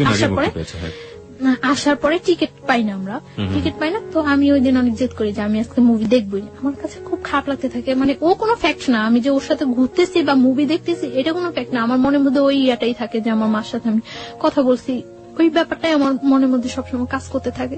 টিকিট পাই না, টিকিট না পাওয়ার পরে 7টা শো টিকিট করে, আচ্ছা প্রবলেম নেই 7টাই দেখবো। টিকিট কেনার পরে এখন এখানে গিয়ে এতক্ষণ ওয়েট করবো। তো আমাকে বাইরে নিয়ে যায় বাইক দিয়ে, একেবারে টিএসসি ভার্সিটি টার্সিটি হয়ে একেবারে ওইদিকে জগন্নাথ কলেজ টলেজ ওইদিকে হয়ে ঘুরায়। তো ঘোরানোর পরে গোলা কিনে আমি তো গোলা খাই, গোলা খাওয়ার পরে ও শহীদ মিনারের ওইখানে বসে, ও বাইকের উপরে বসে, আমি শহীদ মিনারের যে সিঁড়ি, আছে সিঁড়িতে। প্রাচীরটা আছে Okay. যে সাইডে একেবারে ওইখানে বসে। স্যান্ডেল খুলে বসছিলেন না স্যান্ডেল না মানে পা ঝুলে, পা Okay. ওই পাশে ঝুলে। শহীদ মিনার সম্পর্কে আপনারা মাঝে মাঝে এই ধরনের পত্রপত্রিকায় আমরা ইনফরমেশন গুলো পাই, যারা ওখানে বসেন, কাপল বসেন আর নর্মাল মানুষ বসেন, যাই বসেন না কেন, শুধুমাত্র 21শে ফেব্রুয়ারির দিন ছাড়া আর এই ফেব্রুয়ারি মাস ছাড়া বাকি দিনগুলো আসলে আমাদের শ্রদ্ধা থাকে না, আমরা স্যান্ডেল সহ উঠে যাই, যাচ্ছে তাই একটা পরিবেশ থাকে। কর্তৃপক্ষ যারা আছেন তারা তা দৃষ্টি রাখেনি না, কর্তৃপক্ষের কথা বাদ দিলাম, আমাদের অন্তরের জায়গা হচ্ছে ওটা, সেই অন্তরকে যেন আমরা শ্রদ্ধা করি, এমন কোন অ্যাক্টিভিটিস ওখানে না করি। যাই হোক, হ্যাঁ, তারপর আপনি যেটা বলছিলেন। তারপর বসার পরে কথা টথা বলি, অনেকক্ষণ কথা টথা বলার পর আমরা আবার ব্যাক করি। ছবি টবি দেখেছিলেন দুজনে হ্যাঁ, একসাথে? হ্যাঁ। মুভি দেখছিলাম, আমি মুভি দেখতেছিলাম খুব মনোযোগ দিয়ে কি মুভি ধরনের কথা দেখতেছিলাম। হতো ওই সময় আপনাদের মধ্যে? জাস্ট এই কথা ওই কথা, ওইটা করছে ওইটা করছে এটা করছে এরকম। তো ও কখনো আমার সম্পর্কে জানতে চায়নি, আমার ফ্যামিলি ব্যাকগ্রাউন্ড বা কখনো জানতে চায় না, আর আমি আমার ফ্যামিলি ব্যাকগ্রাউন্ড ওর কাছে সব সত্যই বলছি। ফ্যামিলি বলেছেন, বাট আপনার যে এই যে বিয়েটা হয়েছে বা শুধু এটাই এই বলি, পার্টটা আপনি বলেন। এই পার্টটা বলিনি। তো আমি এখানে কোথায় থাকি সেটা ও কখনো আমার কাছে জানতে চায় না। আমরা মুভি দেখি, আমি মুভিটা খুব মনোযোগ দিয়ে দেখি এবং ভালো লাগে আমার কাছে মুভিটা। আর ও মুভি দেখে না, ও এখানে বসে আমাকে দেখে। তা আমি বের হয়ে ওরে বলতেছি যে মুভি কেমন লাগলো, বলতেছে আমি কি মুভি দেখছি নাকি? আমি তো কি দেখছেন? আমি তখন দেখছি যে আপনি কিভাবে মুভি দেখেন। ওকে ওকে, তারপর মানে বাসায় চলে যাই। বাসায় চলে যাওয়ার পর মানে আমরা বাইরে খাইটা বাসায় চলে যাই। চলে যাওয়ার পর ও রাত্রে আমাকে 1:30টার দিকে ফোন দেয়, আমি পড়তে থাকি, তখন ফোন দিয়ে ও আমাকে মানে একসাথে মনে হয় যে আমরা শীট টিট দেখে মুখস্থ করে পড়া বলি না টিচারদের কাছে, একসাথে ওরকম মনে হয় যেন কোনো শীট টিট মুখস্থ করে একসাথে ও আমাকে বলে যে আমি তোমাকে পছন্দ করি, এরকম এরকম এরকম সব একসাথে এক চান্সে মুখস্থ করলে এক চান্সে মুখস্থ। তো আমি আশ্চর্য হয়েছি যে এটা ছোটবেলা আমরা আর পিছনের বাড়ি থেকে মা চিল্লাতো, এই পড়িস না কেন, ওরকম ছোটবেলার কথা মনে পড়ে গেল আপনার কথা। হ্যাঁ, একসাথে বলতো। আমি কি আশ্চর্য, এটা কি কোনো বলার ওয়ে? তো আমি চুপ করে থাকি, পরে বলতেছে তুমি আমার পরে জানাও। তুমি বলছো তখন? হ্যাঁ, তুমি আমার পরে জানাও। তা আমি কিছু বলি না, চুপ করে থাকি, কেটে দেই ফোন। তারপরেও আমাকে যখন ফোন দিয়ে বলে যে আমি আপনি করে বলি, তো বলতেছে যে আপনি করে বলো কেন, তুমি করে বলো, পসিবল না। বলতেছে যে তুমি করে বলো, তুমি করে। এভাবে কয়েকদিন যাওয়ার পর আমি ওকে তুমি করে বলা স্টার্ট করি। ও দেখা গেছে তুমি আপনি মিশ্রণ হয়ে যায়, মিশ্রিত ভাষায় কথা বলতেছি। তো ও হাসতো মিশ্রিত ভাষায়। এইভাবে কয়েকদিন যাওয়ার পরে মানে ওর সাথে এক পর্যায়ে কি রিলেশন হয়ে যায়, অ্যাফেয়ার হয়ে যায় আমার সাথে। এবং ওর কথাগুলি আমার খুব ভালো লাগে, যখন কথা বলে আমার খুব ভালো লাগে, আমি অবাক হয়ে তাকিয়ে থাকি যে ও কথা বলে, কিন্তু খুব স্বাভাবিক ভাষায়, সাবলীল শুদ্ধ ভাষায় কথা বলে তা কিন্তু না, নর্মাল কথা বলতেছে, কিন্তু আমার কাছে খুব ইনোসেন্ট লাগে।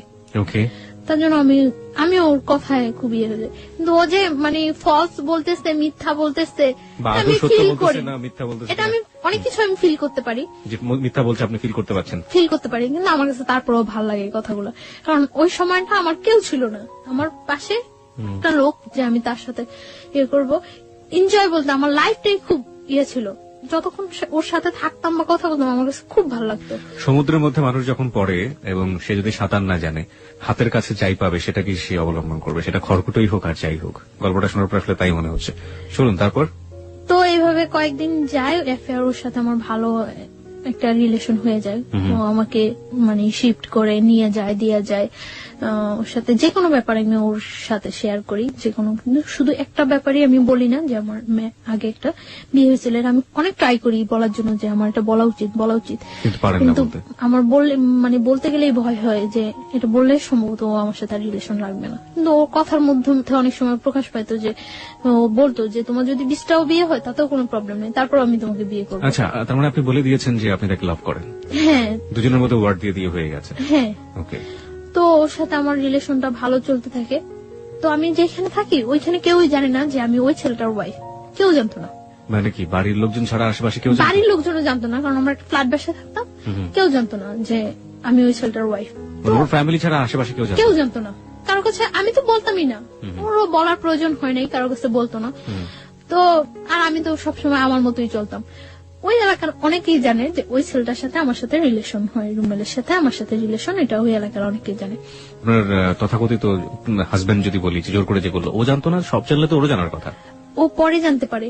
ওকে, যাই আমরা সিরিয়ালে যাই। তারপর কিছুদিন যাওয়ার পরে মানে ওদের বাসার সবাই, আমি যে বাসা থাকি ওই বাসার সবাই বেড়াইতে যায়, আমি যাই না। কোথায় বেড়াতে যায়?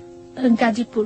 মানে ওরা ফ্যামিলি মিলে একটা কোথাও বেড়াতে যায়, আপনি যান না? ওকে, আমি যাই না, আপনি থেকে যান। আমি থেকে যাই।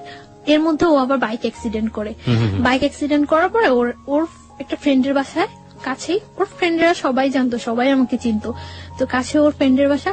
ওর ফ্রেন্ডের বাসায় কেউ থাকে না, সবাই বাড়িতে গেছে সবাই। তো ওর ফ্রেন্ডের বাসা প্রত্যেকদিন যায় আমি ওরে দেখে আসতাম। তো এর মধ্যে 26 মার্চ যেদিন বিকালে আমি আমার একটা ফ্রেন্ডের বাসায় গেছি। তো ওর কাছে এটা খুব খারাপ লাগছে যে আমি অ্যাক্সিডেন্ট করছি আর ও মনে হয় ঘুরতেছে। তো আমার ফোন দিয়ে বলতেছে ভালোই তো ঘুরতেছো। আমি বললাম ঘুরতেছি, আমি জাস্ট কিছু শীট বই টই নিয়ে ওর বাসায় গেছিলাম। তো আমি চলে আসি, চলে আসার পর আমি বলতেছি যে কোথায়, এখন তো তোমার সাথে দেখা করবো না। আমি কেন, আমি এখন এত কষ্ট করে চলে আসছি আর এখন দেখা করবো না মানে? পরে বলতেছে আচ্ছা ঠিক আছে তুমি বাসায় যাও, আমি তোমার ফোন দিচ্ছি। তো আমি বাসায় গেছি, তারপর ফোন দিচ্ছি সন্ধ্যার পর। তো সন্ধ্যার পর ওর ওই ফ্রেন্ডের বাসায় গেছি, যাই কিছুক্ষণ গল্প টল্প করার পর আবার আমি বাসায় চলে আসছি। তো প্রত্যেক দিনই আমি রাতে যাওয়ার সময় ওর ওই ফ্রেন্ডের বাসায় যা ওরে দেখে যেতাম। ও অ্যাক্সিডেন্ট করছে, ওর পায়ে ব্যান্ডেজ ট্যান্ডেজ করা ছিল, শরীরে বিভিন্ন ইয়েতে ব্যান্ডেজ করা ছিল, ছুলে টুলে গেছে। তো আমি ওই দিন প্রত্যেক দিনই ওরে দেখে যেতাম। এর মধ্যে ওরা যেদিন গাজীপুর গেছে ওই দিন তো আমি বলছি যে আমার বাসায় কেউ নেই। পরে বলতেছে যে আচ্ছা তুমি আসবা, এই বাসায় আসবা? পরে আমি বলছি আচ্ছা আসবো। তো ওই বাসায় গেছি, তো রাত্র হয়ে গেছে, প্রায় 11টা বেজে গেছে। তো বলতেছে এখন তুমি বাসায় যাবা? তো 11টা বেজে গেছে, বলতেছে তুমি বাসায় যাবা? আচ্ছা ঠিক আছে তুমি নিচে যাও, আমি তোমাকে দিয়ে আসবো। পরে দিয়ে আসছে। আমার পরীক্ষা শেষ হয়ে গেছে এপ্রিলের 16 তারিখ। ওই দিন প্রচুর বৃষ্টি হচ্ছে। তো সন্ধ্যার সময় আমার বলতেছে যে এখন যদি আমি সুস্থ থাকতাম তাহলে তোমার নিয়ে ভিজতাম বাইরে। তো আমি বলতেছি আচ্ছা ঠিক আছে, তো এখন কি প্রবলেম, ভিজো। পরেও আমার বলতেছে যে একা একা ভিজতে ভালো লাগে না, তুমি আসবা? আমি বলতেছি আচ্ছা আসবো। কোথায় আসবো? ওদের বাসার সামনে, ওর আরেকটা ফ্রেন্ডের বাসা, তুমি ওই গলির সামনে আসো, তোমার নিয়ে আসবো আমরা। পরে আমি গেছি, যাওয়ার পরে ও নিয়ে গেছে ওই ফ্রেন্ডের বাসা। কনস্ট্রাকশনের কাজ চলছে, 5 তলা পর্যন্ত কাজ চলছে এখন। তো 5 তলা ছাদে নিয়ে গেছি। ছাদে নেওয়ার পর অনেক বৃষ্টি হয়েছে, তো আমরা ভিজছি, অনেকক্ষণ ভিজছি। ভিজার পর খুব ভালো লাগছিল, অনেকদিন পর মনে হয় একেবারে একটা রিল্যাক্স, খুব খুব এনজয় করছি আমি। ভিজার পর ঠান্ডা লাগতেছিল। 5 তলাটা যে হচ্ছে ওই রুমগুলোর ভিতরে ঢুকে গেছি। তো ভিতরে ঢুকে গেছি মতন ওর নিচ থেকে একটা তাওয়াল আনানোর ব্যবস্থা করছে, যে ভিজে গেছে ঠান্ডা লাগতেছে। তো একটা তাওয়াল আনছিল মতন মুছে টুছে ওইখানে দাঁড়াইছিলাম। এর মধ্যে কারেন্টটা চলে যায়। কারেন্টটা চলে যাওয়ার পর ওর ফ্রেন্ডরা ওই পাশে থাকে, সামনে থাকে, দেখতেছে যে কেউ আসছে কিনা। আর আমরা এই পাশে দাঁড়ায় কথা বলতেছি। তো আমি কারেন্টটা চলে যাওয়ার পর আমার ভয় লাগে যে আল্লাহ আমি এখানে আসলাম, এতগুলা ছেলে না কি চিনি না জানি না, হয়তো কয়েকদিনের মাত্র পরিচয়, এর চেয়ে কয়েকদিনের রিলেশন, এর চেয়ে কত ডিপ রিলেশন থাকলেও মানুষের জীবনে কত অঘটন ঘটে যায়। কেন আসলাম আমি এখানে? আমি যতটুকু না ভয় পাচ্ছি তার চেয়ে বেশি ভয় ও পাচ্ছে।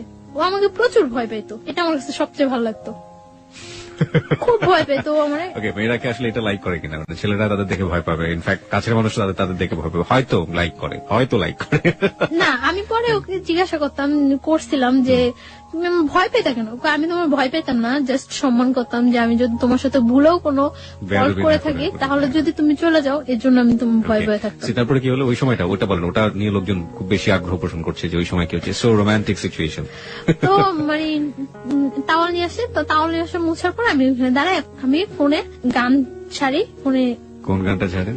এমনি গান, মানে অডিও ছেড়ে দেয়, অডিও ছাড়ার পরে গান চলে। তো আমি দাঁড়ায় কাঁপতেছি। ও আমার পাশেই এসে বসে, একটা বেঞ্চ থাকে, বেঞ্চের উপরে বসে ওর ফোনটা টিপতেছে। মানে আমিও না মনে হয় যে ওকে জীবনে দেখি নেই চিনি না, ও আমার মনে হয় জীবনে দেখে নেই চিনি না, এরকম একটা সিচুয়েশন। দুজনই লজ্জা পাচ্ছেন প্রচন্ড। আমি ভয় পাচ্ছি, আমি তো চেহারার দিকে তাকাইতেছি না যে ও কি পাইতেছে, ভয় পাইতেছে না হাসতেছে না কাঁপতেছে, আমি এটা দেখতেইছি না। আমি ভয় পাইতেছি আর খুব প্রকাশ করতেছি যে ওর দিকে আমার কোনো মনে নেই। আমি ফোনে গান ছাড়া ফোন টিপাটিপি করতেছি আর বলতেছি আল্লাহ কতক্ষণ বৃষ্টিটা থামবো, আমি বাসায় যাবো, কতক্ষণ থামবো। আর বলতেছে একটা ছাতা আনো না, আমি বাসায় যাই, একটা ছাতা আনো না। ওরা বলতেছে এখন আমি ছাতা আনতে কই যাবো? আর এত বৃষ্টির মধ্যে তুমি বের হইলেও সমস্যা কেউ দেখলে, তার চেয়ে বরং বৃষ্টিটা কমুক তারপরে যাও। তো সন্ধ্যার পর আর কি বিজলি চমকাইতেছে, বাইরে অনেক বিদ্যুৎ চমকাইতেছে, ভয় লাগতেছে। যখন দাঁড়ানোর পর বৃষ্টিটা আস্তে কমে গেছে, বৃষ্টিটা কমে যাওয়ার পর আমি বলতেছি যে আমি চলে যাইতেছি। মানে আমি যখন যাচ্ছি তখন আমার হাতে টাচ করছে, এই ফার্স্ট হাতে টাচ করছে, টাচ করে মানে আমার হাতটা ধরে টান দিয়ে বলতেছে আমি জাস্ট তোমার কাছ থেকে ঠিক এতটুকুই চাই, এর বেশি কিছু চাই না। তারপর আমি চলে আসছি বাসায়। চলে আসা 2-3 দিন পরে আরেকদিন সন্ধ্যার পর বের হয়েছি, আমাকে একটা বাসায় নিয়ে গেছে, তাও আরেকটা বাসার ছাদে নিয়ে গেছে। ফ্রেন্ডদের অনেক ফ্রেন্ড ছিল, সাঙ্গভঙ্গ ছিল, সবাই ওকে খুব ভয় পাইতো, শুধু আমি ছাড়া। সবাই অনেক ভয় পেত, ও বলতো যে তুমি ছাড়া সবাই আমার অনেক ভয় পায়। তো একটু সন্ত্রাসী টাইপের ছিল। তো একটা ফ্রেন্ডের বাসায় নিয়ে গেছে, ছাদে নিয়ে গেছে। তো ওই দিনও ছাদে বসে অনেকক্ষণ কথা বলছি। ওই দিন ওয়েদার খুব ভালো, কথা বলছি অনেকক্ষণ। কথা বলার পরে আমি বাসায় চলে আসতেছি। তো আমার বাসার আসার একটু আগে মানে গলির মধ্যে আসার পরে ফার্স্ট আমি চলে আসতেছি, তখন আমার হাত ধরে বলতেছে যাও গিয়া। আমি বলছি হ্যাঁ যাই গিয়া। তো তারপর ও মানে আমার হাতটা ধরে টাই না কাছে নিয়ে ফার্স্ট ও আমার কিস করলো, এই ফার্স্ট। এর মধ্যে ওর সাথে আমার কোনো মানে টাচ বা এই ধরনের কোনো কিছু হয়নি। হ্যাঁ, ফার্স্ট কিস করলো, আমিও খুব অবাক হয়ে গেছি, কি করলো কাজটা, মানে খারাপই লাগছিল। আমি বাসায় আসার পর ওর সাথে আর কথা বলতেছি না, 2 দিন যাবো তোর সাথে কথা বললে। তো পরে সরি বললো, সরি বলার পর আবার আমরা কথা বলতেছি। ও এর মধ্যে কার কাছে যেন শুনছিল যে আমার আগে একটা বিয়ে হয়েছে। তো আমার এই কথা জিজ্ঞাসা করানোর পরে আমি বলছি না হয়নি। প্রথমে আপনি অস্বীকার করেছেন? হ্যাঁ, না হয়নি, এরকম কিছু হয়নি। আর আমি ওই বিয়েটা তো মানি না, কি বলবো যে হ্যাঁ হয়েছে, মানি না এক কথা। আমি চাইছিলাম যে ওর কাছে সবকিছু ক্লিয়ারলি বলার জন্য, বাট আমি ওরকম কোন ইয়ে পাইতেছি না যে বললে ও থাকবো না থাকবো। এটা মানে ওকে নিয়ে আপনার মনের মধ্যে একটা ইয়েও হয়ে গেছে যে ও চলে গেলে আপনার জন্য সাস্টেইন করাটা খুব কঠিন হয়ে যাবে। আর একই সাথে আপনি খুব তোলাচলের মধ্যেও আছেন যে বলবেন কি বলবেন না। তারপর ও আমার বলছে আচ্ছা ঠিক আছে তাহলে তুমি আমার সাথে বাহিরে যাবা। আচ্ছা যাবো। মানে তখন ও যেটা বলে আমি ওইটাই রাজি, বলছে আচ্ছা ঠিক আছে যাবো। তো কোথায়? আচ্ছা কক্সবাজার। আমি বলছি আচ্ছা ঠিক আছে যাবো, আগে বিয়ে করতে হবে। আপনি বললেন ওকে যে আগে বিয়ে করতে হবে? হ্যাঁ, বিয়ে না করলে আমি তোমার সাথে কক্সবাজার যাবো কেন? আশ্চর্য, তুমি কে? আর তোমার সাথে আমার যতটাই রিলেশন হোক এত দূরে যাওয়া তোমার সাথে কখনো পসিবল না। তখন আমি জানতে পারি যে ও পড়াশোনা করে না। কিভাবে জানলেন? ও নিজে থেকেই মানে ওর মুহূর্তে সবকিছু বলে দিয়েছে না, ওর বিহেভে আস্তে আস্তে ফিল হয়েছে যে ও পড়াশোনা করে না। তারপর ও স্বীকারও করছে যে ও পড়াশোনা করে, নিজে থেকেই বলছে। কোন ক্লাস পর্যন্ত পড়েছে নাকি একেবারেই পড়েনি? 9 পর্যন্ত নাকি পড়ছে। তারপর এই কথা হয় যে বিয়ের পর কক্সবাজার যাব। আচ্ছা ঠিক আছে। তো ও রাজি হয়, আমিও রাজি হই। তারপর আমরা একটা মসজিদে, কিছু ফ্রেন্ড সময় একটা মসজিদে হুজুরের মাধ্যমে বিয়ে করি। এবং আপনি তখনও জানালেন না যে আপনি বিবাহিত? না, তখন আমি জানাইনি আমি বিবাহিত। তো তখন ও শুনে, একটু শুনে। তো ওর বাসা থেকে আমার বাসাটা ডিফারেন্স ছিল, আমি যে মাঝখানে 2টা বাসা।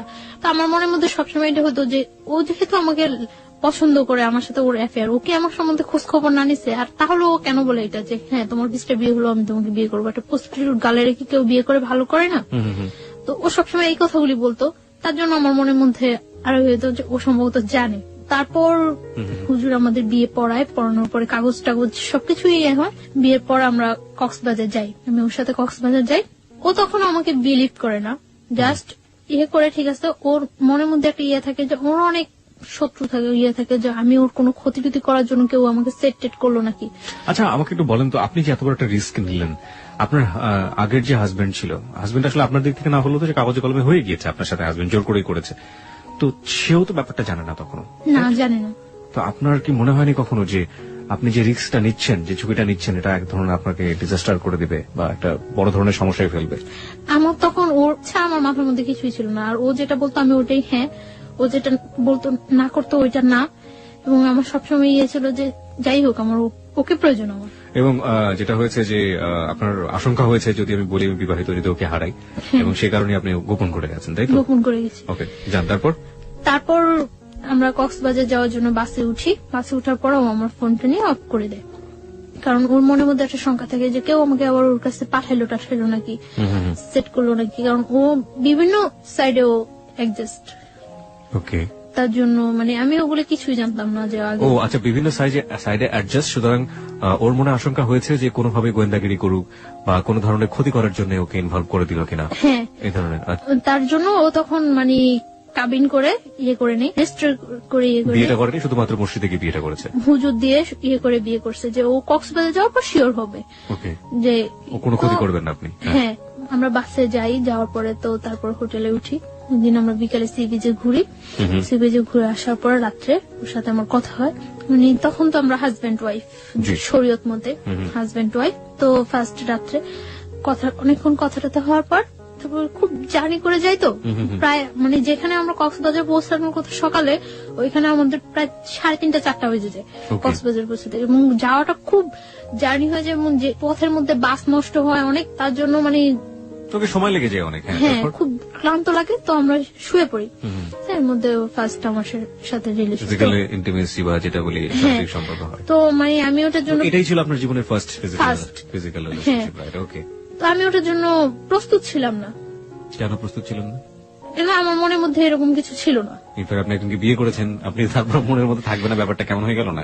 না আমি এইভাবে চাচ্ছিলাম না, কিভাবে যাচ্ছিলেন? আমি জাস্ট ওর সাথে হ্যাঁ কোনো সম্পর্ক ছাড়া আমার একটা মেয়ে ওর এত দূরে যাওয়া ঠিক না, তার জন্য আমি ওরে বলছি যে হ্যাঁ বিয়ে পরে তারপরে যাব। বাট এইভাবে আমার কোনো ইয়ে ছিল না, আমার কাছে ব্যাপারটা অনেক খারাপ লাগছে, অনেক ভয় পেয়েছি আমি। ভয় পাওয়ার পরে আমি আচ্ছা, ভয় আপনি washroom-এ- ওয়াশরুম প্রসঙ্গে আমরা আসছি, ভয় আপনি কেন পেতেন? মানে ভয় কি আপনি পুরো সিচুয়েশনটাকে পেয়েছেন নাকি ফিজিক্যাল ব্যাপারটাকে পেয়েছেন? কারণ আপনি ডাক্তারি পড়াশোনা করছেন, so you know better. Physical রিলেশনটা চেয়ে আমি সিচুয়েশনটা বেশি ভয় ভয় পাইছি, পেয়েছি, এক্স্যাক্টলি। সিচুয়েশনটা আমি বেশি ভয় পাইছি। তো আমি ওয়াশরুমে যাই অনেকক্ষণ কান্না করি, ওয়াশরুমে যাই যে কি করলাম, কি হলো, ঠিক করলাম না ভুল করলাম। আমার মনের মধ্যে সবসময় একটা কনফিউশন থাকতো যে আমি কাজটা কি ঠিক করছি না ভুল করছি। তো ও বুঝতে পারে যে আমি ওয়াশরুমের মধ্যে কান্না করতেছি। তো আমি অনেকক্ষণ পর যখন দরজা নক করার পর আমি ওয়াশরুমের দরজা খুলি, তো ও আমার টাওয়াল দেয়, তারপর আমি ফ্রেশ ট্রেশ হয়ে ভিতরে এসে দেখতেছি যে ও হাত কেটে অনেক ব্লাড ইয়ে হয়েছে। তো আমার কাছে আবার অনেক খারাপ লাগে যে ও হাতটা কাটলো আমার জন্য, আমি এই সিনটা তো না করলেও পারতাম না। আমি বুঝতেছিলাম না যে আমি কি করছি, কি করা উচিত, বা আমি ভুল করতেছি না ঠিক করতেছি। শুধু আমার এর মধ্যে আমি একটা জিনিস ফিল করি যে আমি কোনো কিছু না করলে হয়তো বা ও আমার ছেড়ে চলে যাবো। ওকে। আর ভয় পাইছি, এতটা দূরে গেছি, কখনো যাই নাই ওইখানে, কাউকে চিনি না, তার জন্য অনেকটা ভয় পাইছি। তো তারপর খাবার নিয়ে আসার পর ও নিজে আমার খাওয়াই দেয়, খাওয়াটাও দেওয়ার পর মানে আমার ইয়ে করে যে সরি তুমি যে এরকম কান্নাকাটি করবো আমি বুঝি নাই, এটা করে তারপর ইজি হয়ে যায়। তারপর মানে ও আমার অনেক বুঝায়, কান্নাকাটি করে, আমি তারপর ঘুমায় যাই। আমি মানে ঘুমায় যাওয়ার পর ও যে হাত কাটে, তখন আমি দেখি যে হাত কাটে ব্লাড ব্লিডিং হইতেছে। তারপর আমি ওটার ওয়াশ টশ করে মুছে টুছে দিয়ে ব্যান্ডেজ দিয়ে আমার কাছে তখন আমার কাছে অনেক খারাপ লাগে যে আসলে মনে হয় ও ইচ্ছাকৃত ভাবে কাজটা করে নেই, করলে কি আমি আমার কষ্ট পাওয়াতে কি ও হাত কাটতো। তারপরে ও এখানে থাকি 4-5 দিন থাকি, আমরা খুব এনজয় করি। তারপর এনজয় করলেও ওর মধ্যে একটা মানে কনফিউশন থাকে, আমার মনের মধ্যে তো সবসময় একটা ইয়ে যে আমি কি করতেছি, কোথায় যায় দাঁড়াবো আমার জীবনটা, আমি কি করতেছি এটা। আর আমার মনে হয় যে আমার চোখ বুঝলে শুধু আমি ওরে ফিল করতে পারি আর কিছুই না। তখন আমি ফিল করতে পারতেছিলাম যে ও যদি যতটা খারাপই হোক আর যতটা পড়াশোনা না করুক, যাই করুক, তারপর আমার মনে হয় যে আমার জন্য ওরে প্রয়োজন। আমি এটা ফিল করতেছি, খুব খুব ফিল করতেছি। হ্যাঁ আমি দেখি যে ও খুব কান্নাকাটি করতেছে, তো আমি ওরে জিজ্ঞাসা করি যে কেন কান্নাকাটি করতেছো। তখন ও আমার বলতেছে যে আমি তোমার অনেক লাভ করি, অনেক ভালোবাসি, কিন্তু বাট যদি আমি তোমার না পাই এজন্য অনেক কান্নাকাটি করে ও, যে আমি তো আমার ফ্যামিলির কিছুই জানিনি যে এরকম ইয়ে করতেছি। এর মধ্যে আমরা হিমছড়ি, মহেশখালী অনেক জায়গায় ঘুরি, খুব এনজয় করি। তার মধ্যে আমার মনের মধ্যে সবসময় একটা ও আমার জিজ্ঞাসা করতো কি চিন্তা করো তুমি, এত কি চিন্তা করো, এত কি চিন্তা করো। তারপর আমি বলতে পারতাম না যে আমি এই ব্যাপারটা চিন্তা করতেছি। আমার মনের মধ্যে সবসময় ইয়ে হতো যে ও আমার ছেড়ে চলে যাবো তাহলে। তো তারপর আমরা ঢাকা চলে আসি। আসার সময় সারা বাসের মধ্যে আমি মানে খুব আমার পেইন ফিল হইতেছিল, পেটে অ্যাবডোমেনাল পেইন হচ্ছিল, আমার পেট ব্যথা করতেছিল প্রচুর। কেন যেন আমার খুব খারাপ লাগতেছিল এবং আমার মনে হইতেছিল যে আমি জীবন থেকে মনে হয় অনেক কিছু হারাই ফেলতেছি। আস্তে আস্তেই মানে সারা রাত্র আমি ইয়ে করি যে আমি আর ওই বাসায় থাকবো না, ওকে, যে যেভাবেই হোক আমার এই ওকে পাইতে হলে আমার এই ওয়েটা থেকে বের হয়ে আসতেই হবে যেভাবে হোক। আমি কক্সবাজার যাওয়ার পরেই ওই ছেলেটা জানে যে আমি ওর সাথে কক্সবাজার গেছি বা ওর সাথে আমার রিলেশন। শুনে তখন যে মানে দারোয়ান তারপরে এলাকার লোকজন বলে যে আপনাদের বাসায় যে মেয়েটা আছে ওই মেয়েটার সাথে তো ওই ছেলেটার সাথে রিলেশন। তখন ও সবাই পাবলিশ করতে থাকে যে আমি ওর ওয়াইফ, এটা পাবলিশ করতে থাকে। তখন আমি কিছুই জানি না। তো আমি আসার পর আমি তো সকালবেলা এসে আমি দুপুরে এই বাসা থেকে বের হয়ে আসি। আপনার আগের হাজবেন্ডটা এখন পাবলিশ করতে শুরু করলো যে আপনি তার ওয়াইফ। বের হয়ে এসে আমি ওরে ফোন দিই যে আমি বাসা থেকে বের হয়ে আসছি। পরে বলতেছে কেন তুমি বাসা থেকে বের হয়ে আসছো? আমি বলতেছি যে আমার পক্ষে ওই বাসা থাকা সম্ভব না। তখন আমি কিন্তু বলি নাই, শুধু এটুকু বলছি যে আমার পক্ষে ওই বাসা থাকা সম্ভব না। তো আসার পরে ও বলতেছে তাহলে এখন কোথায় যাবা? অনেক মানে ঘুরতেছি আমরা, কোথাও থাকার জায়গা ম্যানেজ করতে পারতেছি না। কি আসছে রুমেল? হ্যাঁ, পরে আমরা ইয়ে করলাম, আমি আমার খালার বাসায় চলে যাই। তখন আমি ওরা প্রেশার ক্রিয়েট করতে চাই যে তুমি তোমার ফ্যামিলিতে জানো, তুমি তোমার ফ্যামিলিতে জানো, যেহেতু আমাদের মধ্যে রিলেশন হয়ে গেছে, বিয়ে হয়ে গেছে, সবকিছু হয়ে গেছে, তো তুমি তোমার ফ্যামিলিতে জানো। তো প্রেশার ক্রিয়েট করার পরে ওর বোনেরে জানায়। তো বোনেরা জানানোর পর ওর বোন আমার সাথে দেখা করার কথা বলে। তো ও এটা বলে না যে বিয়ে হয়ে গেছে, এটা বলে না, জানতো যে পছন্দ করে। তো আমার ওর বোনের কাছে নিয়ে যায়, দেখা টাকা হয়, কথা টথা হয়।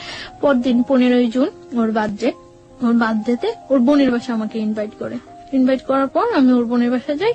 সবাই খুব ইজি মাইনা নেয়, সবাই বুঝে না আসলে যে রিলেশনটা এত ডিপলি, এটা কেউ বুঝে না, মনে করে যে হয়তো বা থাকবে কি থাকবে না, ফ্রেন্ডশিপ আছে, গার্লফ্রেন্ড বয়ফ্রেন্ড মাইনে নেয় ইজিলি। তো ওর বোনের বাসায় যাওয়ার পর ওই বাসায় দুপুরে আমি লাঞ্চ করার পর বিকালে ওর বোনের হাজবেন্ড, ওর যে দুলাভাই, করে না, সাপোর্ট করে না। তো বিকালে আমি কেক টেক কাটার পর সন্ধ্যা রাত্রেও আমার দিতে আসে।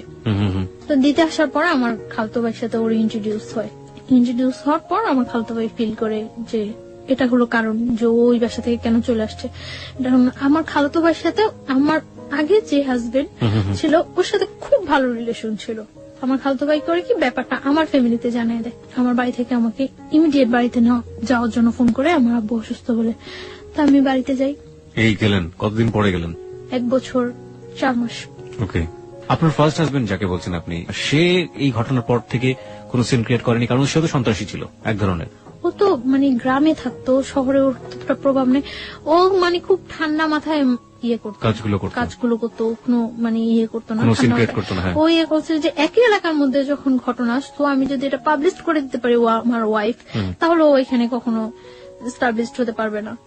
কক্সবাজার যাওয়ার কিছুদিন আগে হঠাৎ করে ও যখন মানে আস্তে আস্তে শুনতে থাকে, তখন ও ওই ফ্ল্যাটটা ছেড়ে ওর মাকে বাড়িতে পাঠিয়ে দিয়ে একটা টিন শেড বাসা নেয় ওইখানেই, আপনারা যেখানে থাকতেন ওখানে টিন শেড বাসা নেয়। তো ওই বাসা আমার ওর সাথে উঠতে এখন বাধ্য, ওই বাসায় উঠি, এক রুম বাসা। তো মানে যাতে সবাই জানতে পারে যে আমি ওর ওয়াইফ, এরকম একটা করে।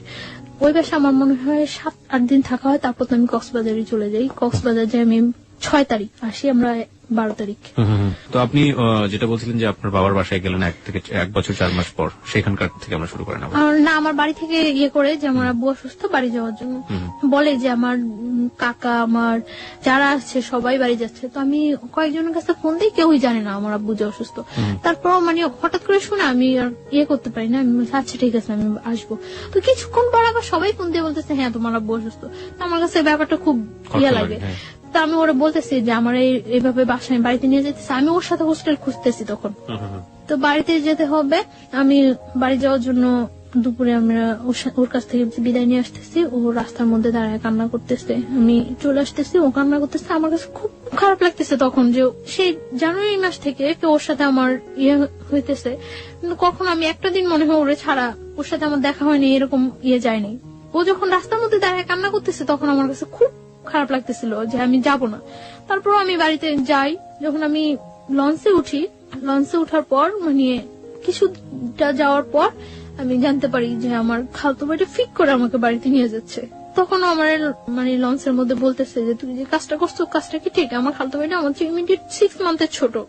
তো ও যে আমাকে লাইক করতো, পছন্দ করতো, সেটা আমি কিছুই জানতাম না। আমি হঠাৎ দেখতেছি ও আমার পা ধরে বলতেছে যে আমি তোর অনেক ভালোবাসতাম, তুই যে এই কাজটা করবি আমি কখনো বুঝিনি।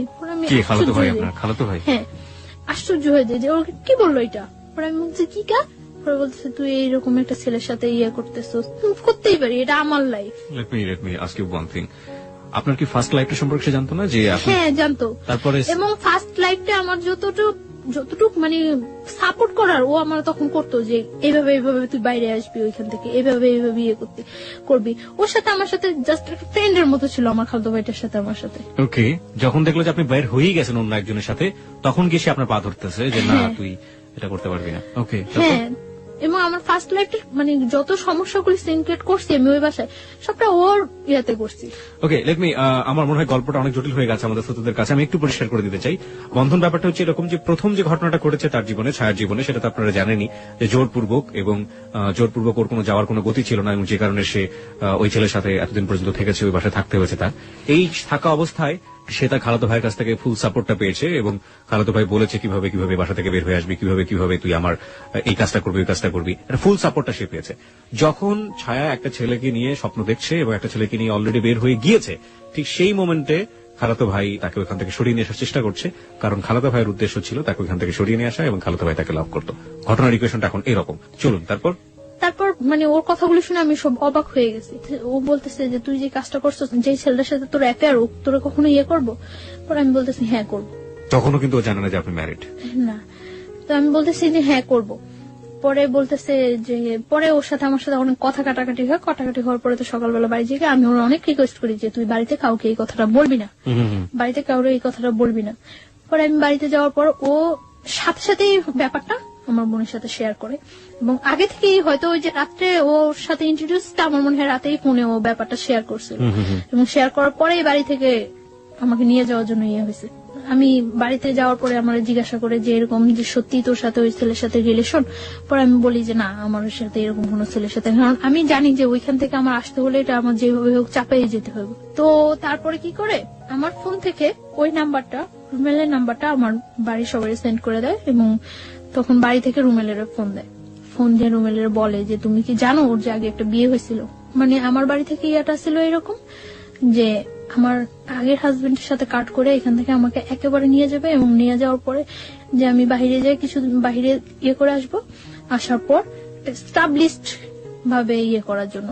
কিন্তু আমার খালতো ভাই ওটা ইয়ে করে যে ওই ছেলেটা পড়াশোনা করে না, বা দেখতে ইয়ে না, দেখতেও ততটা ইয়ে না, রুমেল ঢাকার ছেলে, তার জন্য সব দিক দিয়ে ওকে ডিসলাইক করানো, মানে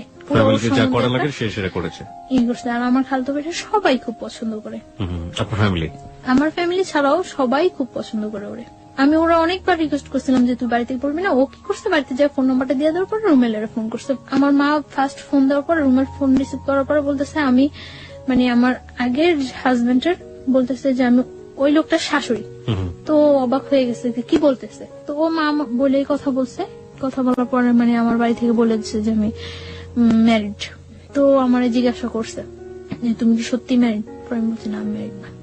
কখন আমি বিশ্বাসই করি না যে আমি বিয়ে করছি, বা আমার এরকম আমার ইয়ে ছিল যে ওরা আমি সবকিছু একদম সুন্দরভাবে বুঝাই বলবো। এইভাবে বললে তো পরে বলতেছে যে সত্যি তুমি ম্যারিড না। আমি একটু গিয়েছিলাম যে আমি যে কাজটা করিনি আমার পক্ষ থেকে, এটা রিলিজিয়াস পার্সপেক্টিভে এটা বিয়ে না, এটা হওয়া সম্ভব না, এবং কোনোভাবেই আমার মনের মধ্যে এইটুকু গিয়েছিল যে আল্লাহ আমাকে কখনো এর জন্য শাস্তি দিব না, কারণ আমি তো ইচ্ছাকৃত ভাবে কিছু করিনি। তো বলছে আচ্ছা ঠিক আছে। পরে আমি পরদিনই আমি বাড়ি থেকে খুব তোড়জোড় করে আমি ঢাকা আসতেই হবে, পরদিনই আমি চলে আসি ঢাকা। এক কথায় পালাই চলে আসি ঢাকা, বাড়ি থেকে পালাই চলে আসি, দুপুরবেলা পালাই চলে আসি। আসার পর পরদিন সকালে আসি, আসার পরে আমার মনের মধ্যে কেনই যেন একটা এক্সট্রা সাহস হয়ে গেছিল যে আমি তো এই কাজটা করিনি, তো আমি অন্তত আল্লাহর সাপোর্টটা তো কম। তো আমরা তখন বলতেছো মিথ্যা হলে কিন্তু তুমি পাগল হয়ে যাবে, এটা হইব ওইটা, কিচ্ছু হবে না, আমার কিচ্ছু হবে না। এইভাবে বলিনি যে আমার বিয়ে হয়নি, আমি ওরে বলছি যে না আমি কাউকে বিয়ে করি নাই। Okay, this is the note of line. ও বলেছেন আমি কাউকে বিয়ে করি নাই। আমি কিন্তু এটা বলতে পারতাম যে আমি আমার বিয়ে হয়নি, আমি কিন্তু এটা বলিনি। আমি বলছি যে আমি কাউকে বিয়ে করি নাই, কারণ আমি ওই রেখে দিছি যাতে আমি ওরে বলতে পারি পরে। তারপর ও বিলিভ করার পর আমার হোস্টেলে উঠায় দেয়। ওই দিনই হোস্টেলে উঠায় দেওয়ার পরে আমি তখন আমার কলেজ অফ, পড়াশোনা থেকেও আমি অনেকটা ইয়ে হয়ে গেছি। আমি তো ওর সাথে ঘুরতেছি, ইয়ে করতেছি, খুব এনজয় লাইফে। মানে ওরা আমার মতো হ্যাপি পার্সন নেই। ও মানে এতটা ভালো হয়ে গেছে, ওর আগে যে অ্যাডিক্টেড ছিল, নেশা করতো, ওগুলো সব ছাইড়া দিতেছে। কি নিত আমাকে একটু বলেন তো ওর সম্পর্কে, ও কি ধরনের নেশা করতো? ও আগে ইয়াবা নিত, ইয়াবা নিত। এমনিতে ও সব প্রকার নেশা করার ওর অভ্যাস আছে। আচ্ছা, আর এমনিতেই ওর যেটা বলছিলেন যে সন্ত্রাসী টাইপের ছিল, মানে কোনো ঝামেলা ছিল? হ্যাঁ, ও বলছিল আমারে যে ওর আউটসাইডে কিছু প্রবলেম আছে। সেগুলো কি আপনি জানেন? হ্যাঁ, আমি জানি। ওকে, মানে you want to share with us or not? Not. আপনি শেয়ার করতে চাচ্ছেন না। না? আমরা ধরে নিচ্ছি ও যাকে ভালোবাসে রোমেল, সে এমন একটা জগতের সাথে জড়িত যেটার সাথে আসলে সাধারণ মানুষের ভালো চোখে দেখার কথা না, কিন্তু ও যে জায়গাটা থেকে রোমেলকে দেখে সেই জায়গাটা অনেক পবিত্র একটা জায়গা। আমরা সেই জায়গাটা থেকে দেখতে চাই রোমেলকে, এবং ও চেষ্টা করে যাচ্ছে রোমেলকে ভালো করার জন্য, এবং রোমেলও সেই জায়গাটা থেকে ভালো হওয়ার জন্য নিজেকে পরিবর্তন করার চেষ্টা করছিল। আমরা এই পজিটিভ জিনিসটাকে হাইলাইট করতে চাই। চলুন তারপর। তো দেখা যেত আগে প্রচুর পরিমাণে স্মোক করতো। যখন আমার সাথে এরকম ডিপ রিলেশন যাচ্ছে, ও তখন দিনে 2-3টা সিগারেট খাচ্ছে, মানে তাও আমাকে বলে বলে খাচ্ছে। না, আমি চাচ্ছি যে ওর লাইফটা আমি এইভাবে ইয়ে করে দেব যাতে ও কখনো এটা ইয়ে করতে না পারে যে আমি আগে একটা বিয়ে হয়েছে তার জন্য ও আনহ্যাপি না। আমার সবসময় চিন্তা থাকতো যে আমি যদি কোনো একটু ভালো করি তার চেয়ে বেটার যাতে ও করতে পারে। আমি সবসময় এটা ফিল করতাম যে আমার ফ্যামিলিটা আমার কাছে ফ্যামিলি না, ওর ফ্যামিলিটা যাতে আমার কাছে ফ্যামিলি। আপনাকে তখন খরচটা দিত কে? আমার কাছে আমি বাড়ি থেকে আসার সময় কিছু টাকা ছিল, তারপর ও বিয়ার করতো। এখানে আমি ও টাকাটা আপনি তো করতেন? হ্যাঁ, ওর টাকাটা ওর অনেক রিচ ফ্যামিলি। কয় ভাই বোন ছিল ওরা? এক ভাই এক বোন। ও একা ছিল? একা ছিল। বাবা কি করতেন? বাবা মারা গেছে। সো ও কি বড় ছিল? ও ছোট। ছোট ছিল, বোনের বিয়ে হয়ে গেছে। বুঝতেই পারছেন তার জন্য টাকা ম্যানেজ করা কোনো ব্যাপার না। আচ্ছা, ঠিক আছে। তারপরে আপনি হোস্টেল থেকে পড়াশোনা করতেন? হ্যাঁ, পড়াশোনাটা তখন আমার অফ আছে, আমার কলেজ অফ। রেজাল্ট হয়ে গেছে। রেজাল্ট হওয়ার পর আমার রেজাল্ট খুব ভালো হয়েছে, আমি মেডিকেলের মধ্যে সেকেন্ড পজিশনে আসছি। এত কিছুর পরও সেকেন্ড পজিশনে আসছি। আমরা বারবার একটু ইন্টারাপ্ট করছি কারণ যে আপনার ফার্স্ট যিনি জোর করে আপনাকে বিয়ে করলেন, ওনার অ্যাক্টিভিটি ওই সময় কি ছিল? উনি কি করছেন? উনি তখন ফোন দিচ্ছে, ফোন দিয়ে এটা ওটা বলছে, ইয়ে করছে, বাট কখনো আমার সামনে আসছে না। রোমেলকে ট্রাই করেছে? রোমেলকে ফোন দিয়ে কথা বলেছে? না, আমার ফোনে ফোন দিয়ে কথা বলছে। রুমেলের সাথেও আমার ফোনে ফোন দিয়ে কথা বলছে, বাট ও কখনো সামনে আসছে না। আমার ইচ্ছা ছিল যে ও যদি কখনো সামনে আসে তাহলে আমি সবটা সামনে ক্লিয়ার করে দেব। আমি তার জন্য বারে বারে রুমেলকে বলতাম, মানে তখন তো ও জানতো না, তখন ওই ছেলেটা মানে বলতো তখন আমি তো বলিনি, ওই ছেলেটা বলতো। তখন আমি বলতাম যে আচ্ছা, ওই ছেলেটা তুমি সামনে আসতে বলো। সামনে আসার পরে আমি ইয়ে করছিলাম যে ওই ছেলেটা যদি সামনে আসে, সামনে আসার পরে আমি সব ক্লিয়ার। আপনারা খুব সুন্দর একটা সময় পার করছিলেন দুজনে মিলে। হ্যাঁ, ওখান থেকে শুরু করতে চাই। হ্যাঁ, খুব সুন্দর যাচ্ছিল। এর মধ্যে আমি রোজার ঈদে আমি বাড়ি যাই। বাড়ি যাওয়ার পর মানে আমার ফ্যামিলি থেকে একটা প্রেশার ক্রিয়েট হয়। তো একদিন ওর সাথে আমি ফোনে কথা বলতেছি, কথা বলার সময় মানে একটু ঝগড়া হচ্ছে। তো ঝগড়া হচ্ছে মনে আমি ওরা বলতেছি যে নিজের ওয়াইফের সম্মান দিতে পারো না, কথাগুলো বলতেছি। আমার আম্মু আরেক রুম থেকে শুনতেছে, আমি জানি না যে শুনতেছে। তো আমার আম্মু আমার জিজ্ঞাসা করলো যে কি ব্যাপারটা কি। পরে আমি চুপচাপ ছিলাম। তো চুপচাপ থাকার পর আম্মু আমাকে অনেকক্ষণ বকাবকি করলো। তো আমি পরে ওরে ফোন দিছে, মনে আমি বলতেছি যে তোমার জন্য আমি আজকে এতগুলি বকা শুনলাম। পরে ও আমার মার ফোনে ফোন দিছে মনে আমার মা বলতেছে যে ব্যাপারটা কি আসলে তোমাদের। তো আমার মাকে বলতেছে যে আপনারা কেউ ওর সাথে খারাপ বিহেভ করবেন না। পরে বলতেছে তুমি এই কথা বলতেছো না? তো ও বলতেছে যে ও আমার ওয়াইফ, আপনারা ওর সাথে কেন খারাপ বিহেভ করবেন? তো আমার মা বলতেছে ও যে তোমার ওয়াইফ, এটা কাগজপত্র আছে তোমার কাছে? পরে বলতেছে হ্যাঁ আছে। তো আমার মা বলতেছে যে কত টাকা বিন করে তুমি আমার মেয়ের বিয়ে করছো? পরে ও বলতেছে 50 লাখ টাকা। সত্যি করে বলো, তোমার সাথে ওর বিয়ে হয়েছে? পরে বলতেছে হ্যাঁ, ওর আমার সাথে বিয়ে হয়েছে। আপনারা ওর ইচ্ছাগুলো আটকে রাখতে পারবেন না, আমি কিন্তু জোর করে হলে ওর কাগজপত্র দেখায় আইনের ব্যবস্থা নিয়ে ওরে নিয়ে আসবো। আমার জিজ্ঞাসা করছে মতো আমি বলতেছি হ্যাঁ হয়েছে। আস্তে আস্তে চুপচাপ হয়ে গেছে এবং চাইতেছে যে ওর সাথে ফেস টু ফেস দেখা করে কথা বলে ইয়ে করার জন্য। পরে রোজার ঈদের পরে আমি ঢাকা চলে আসছি। আমি আসার পরে আমরা সিলেট যাই ঘুরতে। ওর ফ্যামিলি থেকে জান না যে আমার নিয়ে সিলেট যায়, তখনও জান না যে কি হয়। তো আমি সিলেট থেকে আসার পরে এখন বলি যে তুমি তোমার বাসায় বলো যে আমার ফ্যামিলির সাথে কথা বলার জন্য। তো ওর বাসার কিছুতে এটা বলতে পারে না। আমি ওর বাসায়ও যাই, তখন ওর বাসায়ও যাতায়াত করি, ফ্যামিলির সবার সাথে আমার সাথে পরিচয় আছে। তো আমি একদিন ওর বাসায় যাই। বাসায় যাওয়ার পরে আমার সামনে ওর বোনের আমি সিরিয়াসলি বলি, বাট ও হাসতেছে। তো ওর বোন এটাও ততটা সিরিয়াসলি নেয় না। কিছুদিন পরে আমার আব্বু আম্মু ঢাকা আসে। আমার মার সাথে ফেস টু ফেস দেখা করার পরে আমার মা বলছে ওরা যে তুমি কি করতে চাও এখন? তো কি করে ও আমার বলে যে কাগজপত্র ইয়ে করে আমরা কাজী দিয়ে ইয়ে করি, রেজিস্ট্রেশন করি। আচ্ছা ঠিক আছে, ওকে। অগাস্টের 12 তারিখ আমরা বিয়ে করি। ও বলে যে 1 লাখ টাকা কাবিন করবো, তো আমি সেটাই রাজি হয়ে যাই, কারণ আমার মনের মধ্যে কোনো টাকাটা কোনো ফ্যাক্টই ছিল না। ও বলে যে 1 লাখ টাকা কাবিন করবো, আমি ওকে ডান 1 লাখ টাকা কাবিন। ওরা যেভাবে ইয়ে করছে, ওর ফ্রেন্ড নিয়ে গেছে, যেভাবে ইয়ে করছে ওইভাবে। তো বিয়ে করার পরে ও এখন আর আমার বাইরে রাখবো না, ওকে, ওর বাসায় নিয়ে যাবে। তো আমি চাইছিলাম যে তখন কিছুদিন বাইরে থাকি এবং ওর সাথে আমি ব্যাপারটা শেয়ার করি, কিন্তু ও খুব তো জোর করে বাসায় নিয়ে যাওয়ার জন্য ওর দুলাভাই ওরে বলে যে বিয়ে যখন করছো তখন বউ বাইরে রাখবা কেন। ওর বোন এর আগে আমার ফোন দেয়, বাসায় যাওয়ার আগে ওর বোন আমার ফোন দেয়, ফোন দিয়ে বলে যে তুমি আইসো না বাসায়, তুমি আইসো না, ও কোনো কাজ করে না, তোমার কি খাওয়াইবো, তোমার খাওয়াইতে হইলে আমাকেই খাওয়াইতে হইব, তুমি এখন আইসো না। আমি তখন মনে মনে ফিল করতেছিলাম যে ও যদি কিছু নাও করতে পারে কখনো, আমি তো করতে পারবো। ও যদি কিছু নাও করে, আমি ওর মতো ওর ফ্যামিলিতে বিয়ার করা আমার পক্ষে কোনো ইয়ে হবে না, যেহেতু আমি ইয়েটা কন্টিনিউ করতেছি এবং আমার রেজাল্টটা এত ভালো, তো আমার এটা কোনো প্রবলেমই হবে না। তো ও নিতে আসে আমারে হোস্টেলের ওইখানে, তো আমি যাই ওর সাথে, বাসায় যাই। ওর বাসায় যাওয়ার পরে ওর মা কিছুতেই আমার সাথে ইয়ে করতেছে না। তারপর ওর বোন আসে, তো মোটামুটি ভাবে তো মাইনে নেয়। তখন ওর সাথে আমার থাকতে দেওয়া হয় না, আমি ওর মার কাছে থাকি, ওর রুমে থাকে। তো এটা ওর কাছে অনেক ইয়া লাগে যে আমি এই পাশে থাকি। ও বারে বারে আমার কাছে ডাকে, আমাকে রাতে 12টার দিকে ডাকে, তো আমি ওর রুমে যাই। ও ফুল সাউন্ডের গান ছাড়ে রুমের মধ্যে, ফুল সাউন্ডের গান ছাড়ার পর ও আমার সাথে কথা টথা বলে, তো অনেকক্ষণ ওই রুমে থাকি।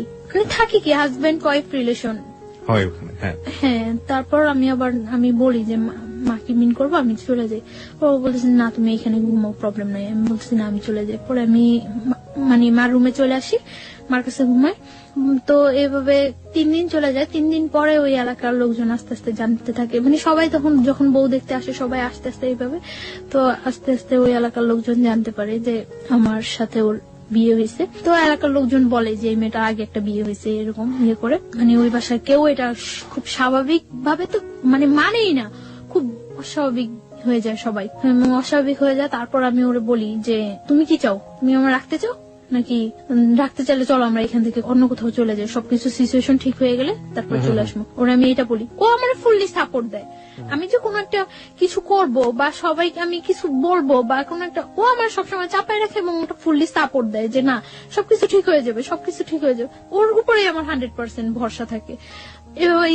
হইতেছে আমার বাড়িতে ফোন করছে, ওর বোন দুলাভাই ফোন করছে। ফোন করে নাকি আমার বাড়িতে অনেক হুমকি টুমকি দিয়ে থ্রেট করে যে আমি এখানে আসছি, আমার যে কোনো একটা প্রবলেম করবো, আমার এসে নিয়ে যাওয়ার জন্য ইয়ে করে। তো আমার বাড়ি থেকে অনেক রিকোয়েস্ট করে যে ওর সাথে কিছু করে না, আমরা ওরে নিয়ে আসার ব্যবস্থা করতেছি, আমরা আসতেছি। তো আমার বাড়ি থেকে আমার ফ্যামিলি পার্সনরা আসে, আমার মা আসে। 20 সেপ্টেম্বর আমার বার্থডে, ওই দিন সন্ধ্যার পর। তো ওর বাসায় সবাই খুব বাজে ভাষায় বকাবকি করে, অনেক বাজে কথা বলে, এগুলো আমার কাছে অনেক খারাপ লাগে। কিন্তু আমি তারপরেও কানে নেই না কোনো কথা, এরকম চুপচাপ ওর রুমের মধ্যে বসে থাকি। 3 দিন যাবত আমি চুপচাপ ওর রুমের মধ্যে বসে থাকি। ও বাইরে থেকে আসার পরে আমি বলি যে তুমি কি আমার নিয়ে চলে যাবা নাকি কি করবা, তুমি কি করতে চাও। ও বলতেছে তুমি কোনো কথা বলো না, চুপচাপ থাকো, কোনো সব ঠিক হয়ে যাবে। তো ওই রুমে যায়, ওর মার রুমে যায়, সবার সাথে অনেক রাগারাগি করে। তখন আমার একটা ভিত্তি হয় যে না, ও মনে হয় ঠিক আছে। তো এটা সম্পূর্ণ যে ফিক ছিল, সম্পূর্ণ ফিক করে আমি বুঝতেই পারি না। তো রাত্রে আমি ওরা অনেক রিকোয়েস্ট করি যে দেখো আমার তোমার ছাড়া পসিবল না। ও এর মধ্যে বলা হয়নি একটা কথা, এর মধ্যে আমার কানাডার ইয়ে হয়ে যায়, কিছুদিন 1 সপ্তাহের মধ্যে আমি কানাডা চলে যেতে পারি, আমার ভিসা প্রসেসিং সবকিছু ওকে হয়ে যায়। তো আমি ওরে বলি যে ধরো আমি যদি স্কলারশিপ নিয়ে বাইরে চলে যাই, তো তুমি কি করবা। আমি জীবনেও যাইতে দেব না। আমি ওর একটা কথায় জীবনে যাইতে দেব না, ওর একটা কথায় অফ হয়ে যাই। আমি আর কানাডা যাওয়ার দ্বিতীয়বার নাম করি না। আমার লাইফের সব চরম ভুল এই জায়গায়, যে আমি ওইটাই ছেড়ে দিছি। তারপরে কি হলো? ওরা আমি অনেক রিকোয়েস্ট করি যে দেখো তুমি কি করবা, কি ইয়ে করতে। ও বলতেছে যে তুমি আমার সাথে থাকতে পারবা না। আমি বলছি হ্যাঁ পারবো। ওই 3 দিন ওর সাথে আমি থাকতেছি। ওই দিন আমার বার্থডে দিন রাত্রে ও আমার খুব হাসাইলো। হাজবেন্ড ওয়াইফের মধ্যে যে রিলেশনটা ফুললি, ওই দিন রাত্রে একেবারে সারা রাত্র ওইরকম একটা রিলেশন ছিল। এবং আমরা ঘুমাইছি, খুব সকাল সকাল ঘুমাইছি ওই দিন। পরদিন সকালে আমার বাসা থেকে লোকজন আসছে, আসার পরে ওরা ওইখানে বিচারের বসাই ইয়ে করছিল। বিচার কেন হবে?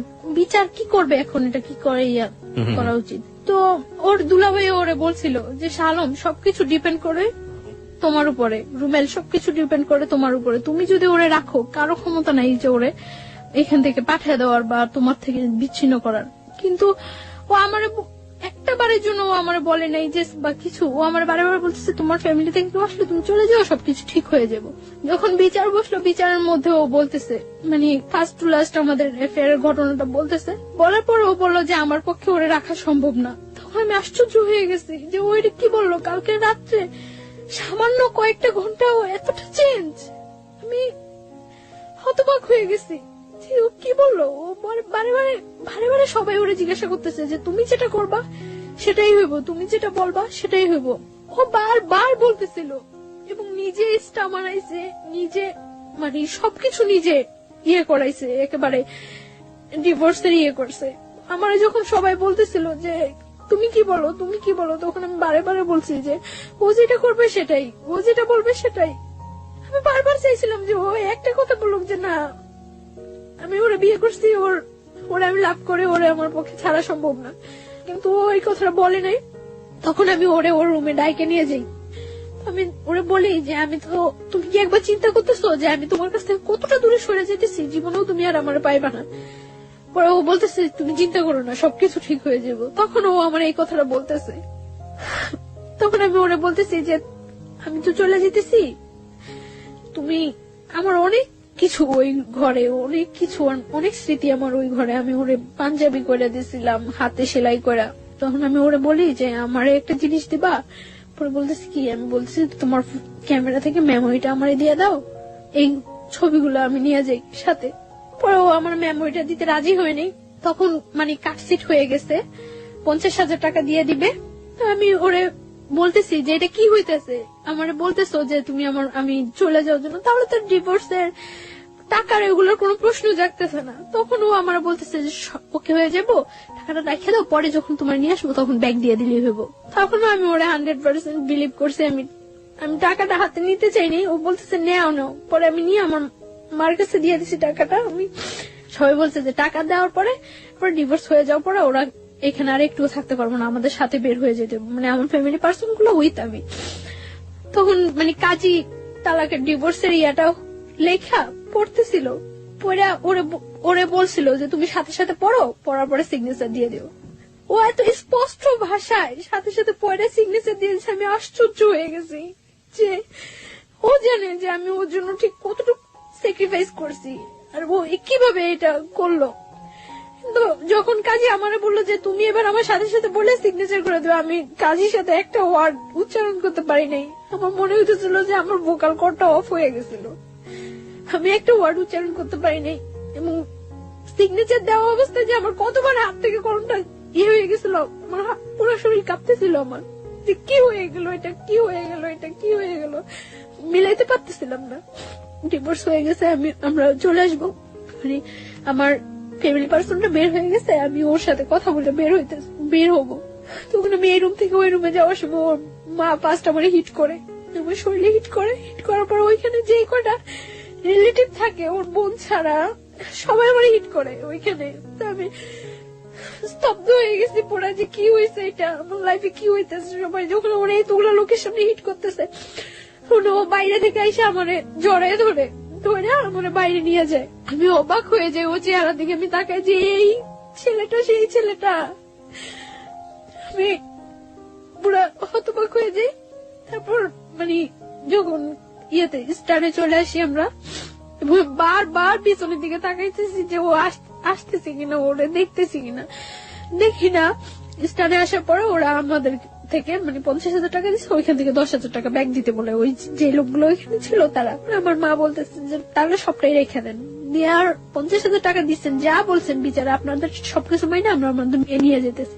পরে মানে 5,000 টাকা ওইখানে দিয়ে 45,000 টাকা নিয়ে ক্যাব করে আমরা চলে আসতে নেই। আমি মানে যতক্ষণ পর্যন্ত ওই এলাকাটা দেখা গেছিল ততক্ষণ পর্যন্ত তাকাইছিলাম যে হয়তো ও একবার পিছনে আসবে, একবার আসবে, আসেনি ও।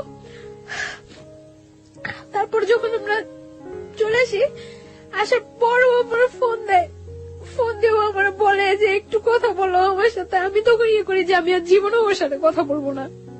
ও আমার বারে বারে রিকোয়েস্ট করে যে একটু কথা বলো আমার সাথে, একটু কথা বলো। অনেক কান্নাকাটি করতেছে, অনেক কান্নাকাটি করার পর আমি ওর সাথে কথা বলি।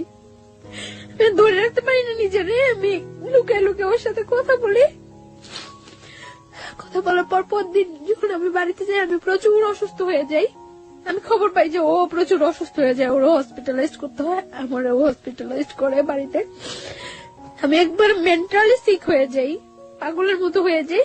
তো ইমিডিয়েট আমার হসপিটালাইজ করে আইসিইউতে নিয়ে যায়। আইসিইউতে যখন নিয়ে যায় তখন আমার বাবা বলতেছে যে মা তোর কাছে আমার অনুরোধ, তুই ওই ছেলের কথা আর চিন্তা করিস না। কিন্তু আমি পারি না, বারবার ওর কথা আমার মনে হয়। তখন আমার মনে হইতেছে আইসিইউতেও আমি মনে হয় সামনে ওরে দেখতেছি।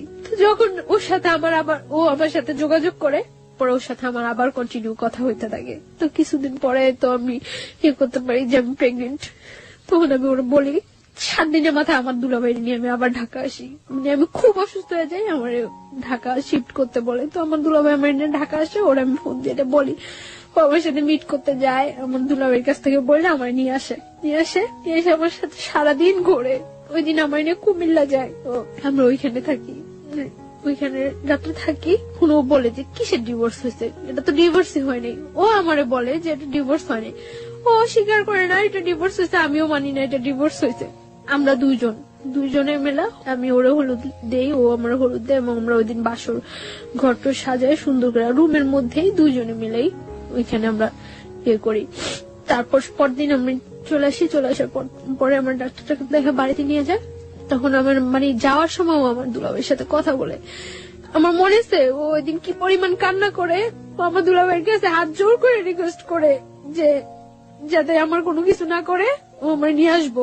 অনলি কোরবানির ঈদ পর্যন্ত ও সময় চায় দুলাভাইয়ের কাছে, হাত জোর করে রিকোয়েস্ট করে। পরে আমার দুলাভাই তো কিছুতেই এটা আর করবো না।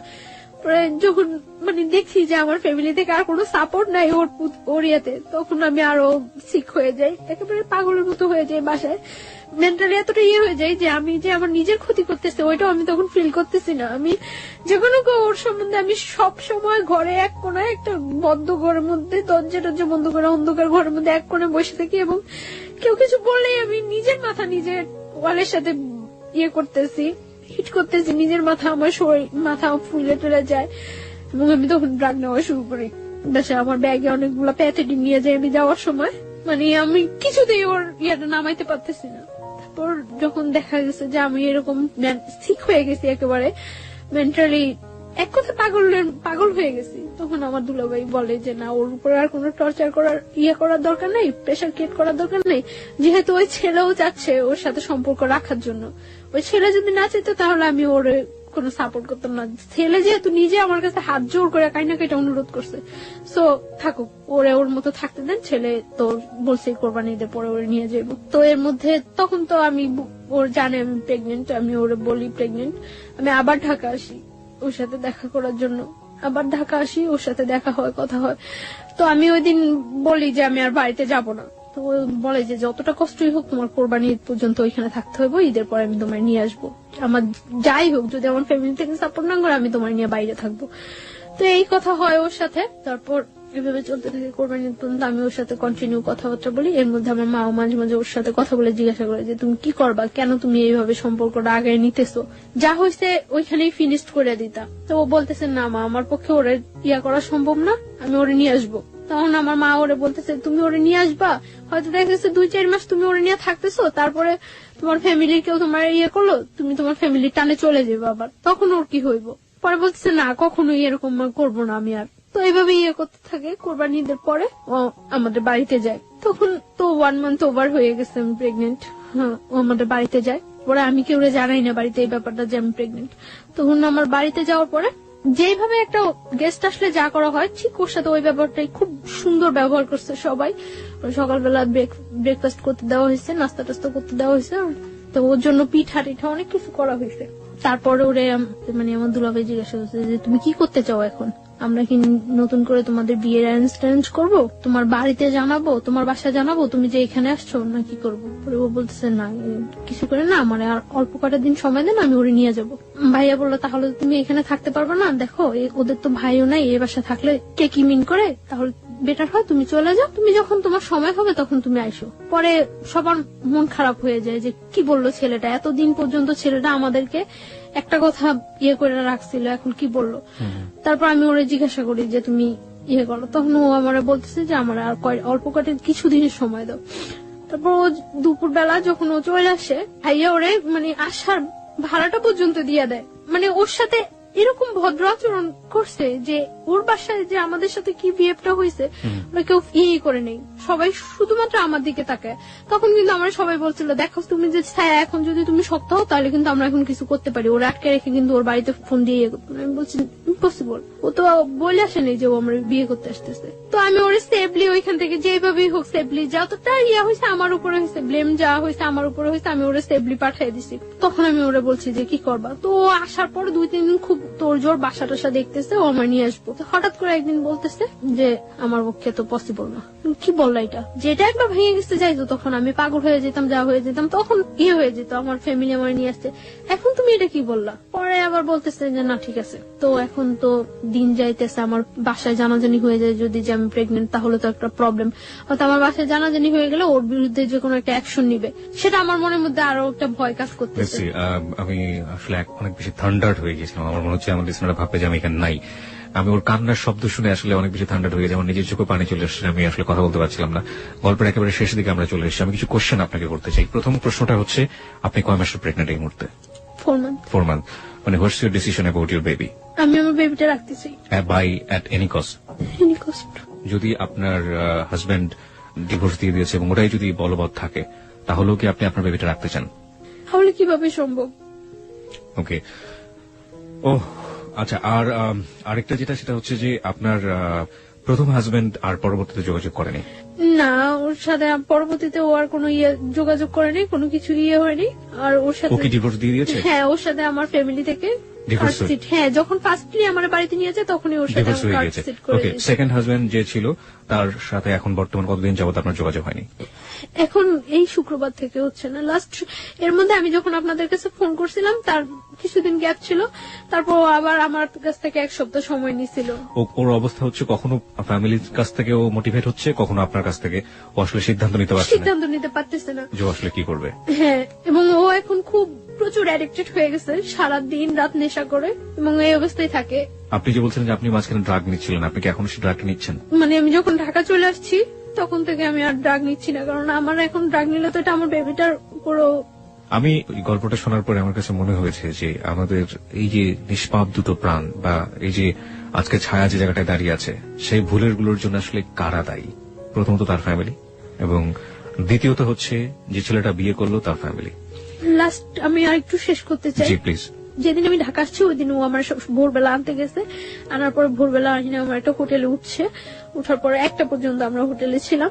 তখন ওর সাথে আমার সাথে হাজবেন্ড ওয়াইফ রিলেশন কন্টিনিউ হচ্ছে, কারণ ও বিলিভ করে না ওর সাথে আমার ডিভোর্স হয়েছে, আমিও বিলিভ করি না। আর তাছাড়া তো আমি তো প্রেগনেন্ট। তারপরে আমার একটা জব নিছি আমি একটা হসপিটালে, ওইখানে বাসা টাসা নিয়ে উঠছি। তো ওইখানে যাতায়াত করে যাচ্ছে আসছে ইয়ে করছে এইভাবে। এখন তো 3 মাস ওভার হয়ে গেছে। তো আমি বললাম যে এইভাবে তো হচ্ছে না, কারণ আমাদের মধ্যে আরেকটা লাইফ আছে, আরেকটা জীবন বাড়তেছে।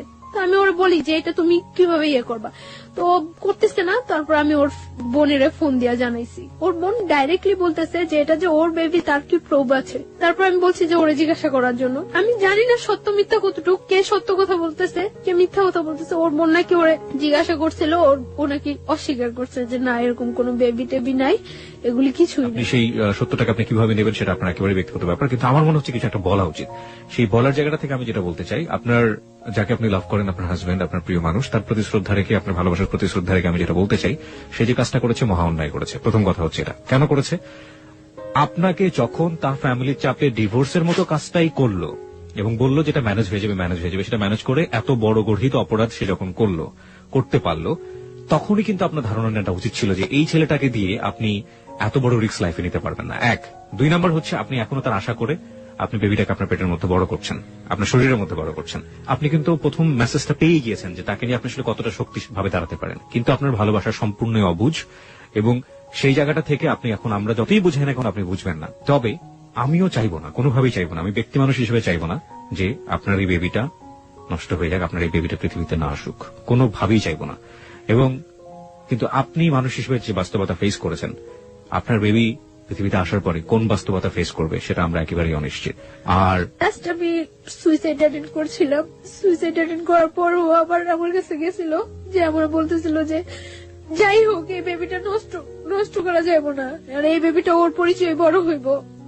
কিন্তু গতকালকে আমার ওর বোনের সাথে কথা হয়েছে, ওর বোনের নাকি ও বলছে যে না ওর কোনো বেবি নেই, ও আমার মতো মেয়ের নাকি ঘরে নিতে চায় না। অথচ একটা সপ্তাহ আগে গত শুক্রবার, এই শুক্রবার আগে শুক্রবার ও আমার কাছ থেকে যখন যায়, আমার বাসা থেকে যখন যায় তখন আমার রিকোয়েস্ট করে যায়। এই শুক্রবার ওর সাথে আমার সাথে ফোনে কথা হয়েছে। ওকে, আপনি আমাকে একটু বলবেন যে ওর ফ্যামিলি কাছে কি ও কি ধরনের বাধা? ওর ফ্যামিলি কি ওকে ত্যায্যপুত্র করে দিতে পারে বা এরকম কিছু কি? আমি জানি না ওর ফ্যামিলি থেকে ওরা কি করবো না করবো, আমি এটা ইয়ে করতে পারি না। তবে আমার মনে হয় না কোনো মা কোনো বোন চায় যে তার ভাইটা বা তার সন্তানটা কষ্টে থাকুক, এটা কেউ চায় না। আমি জানি ও আমার অনেক লাভ করে এবং আমার জন্য ওই যে বললাম না এখন 24 ঘন্টা ও শুধু নেশা করে, 24 ঘন্টা। শুধু এটাই বলতে চাই যে যেই ছেলেটা এতটুকু পরিমাণে ইয়ে করে এটা বোঝা উচিত যে সে আমার কতটুকু লাভ করে। শুধু সে একটাই, আমার কাছে ওর একটা চিঠি আছে যে ও যাওয়ার আগে রেখে গেছিল আমার বাসায়। চিঠিটা কি আছে আপনার কাছে এই মুহূর্তে? Give me that letter. আচ্ছা, আপনার অনুমতি পেলে আমরা চিঠিটা পড়তে পারি, রাইট? ওকে, এই চিঠিটা দিয়ে আমাদের গল্পটা শেষ হবে। আমি চিঠিটা পড়তে চাই। ও লিখেছে হচ্ছে আমাকে, প্রথমটা ছিল আমাকে ভুল বুঝো না, ভালোবাসি। তারপর লিখেছে জান জানো আমার সারাটা জীবন কান্না করে কাটাতে হবে। আমি জানি যা করছি সব ভুল, কিন্তু আমি কি করব? মা বোন পাড়া প্রতিবেশী একদিকে, তুমি একদিকে, কি করব জানি না। আমার কপালে হয়তো লেখা ছিল সারা জীবন তুমি আমার থাকবে, কিন্তু সেটা আর হলো না। আল্লাহ যা করে ভালোর জন্য করে, ভালো থাকবা, ঠিকমতো চলাফেরা করবা, নিজের যত্ন নিবা। আর আমি নেশা করতে করতে হয়তো কোনো রাস্তা বা মেডিকেলে থাকবো, মৃত বা জীবিত। এটাই আমার জীবন। চোখের পানি আটকাতে পারিনি, তাই তোমার খাতাটা নষ্ট হলো। হ্যাঁ, এবং সেটা ঠিকই আছে। ও যেটা বলেছে যে খাতার এক পাশটা অনেক ভিজে গিয়েছে। খাতা মানে হচ্ছে আসলে যে পেজটাতে লিখেছে সেটা অনেকটা ভেজা, এবং ভেজার কারণে কলমের কালিগুলো নষ্ট। চলে গেলাম, ভালো থেকো, আই লাভ ইউ। আচ্ছা, আরো অনেক অনেক কথা লিখেছিল, লাভ ইউ টু। আচ্ছা, অনেক অনেক অনেক, কোনো ভুল করলে ক্ষমা করো। তোমার ভালোবাসা সেটা সারা জীবনও ভোলার মতো না। এক জীবন, 2 জীবন, 3 জীবন, শত শত জীবন পেলেও ভুল বোঝো না। শুধু তোমাকে চাই, তোমাকে চাই। আই লাভ ইউ জান, সোনা পাখি।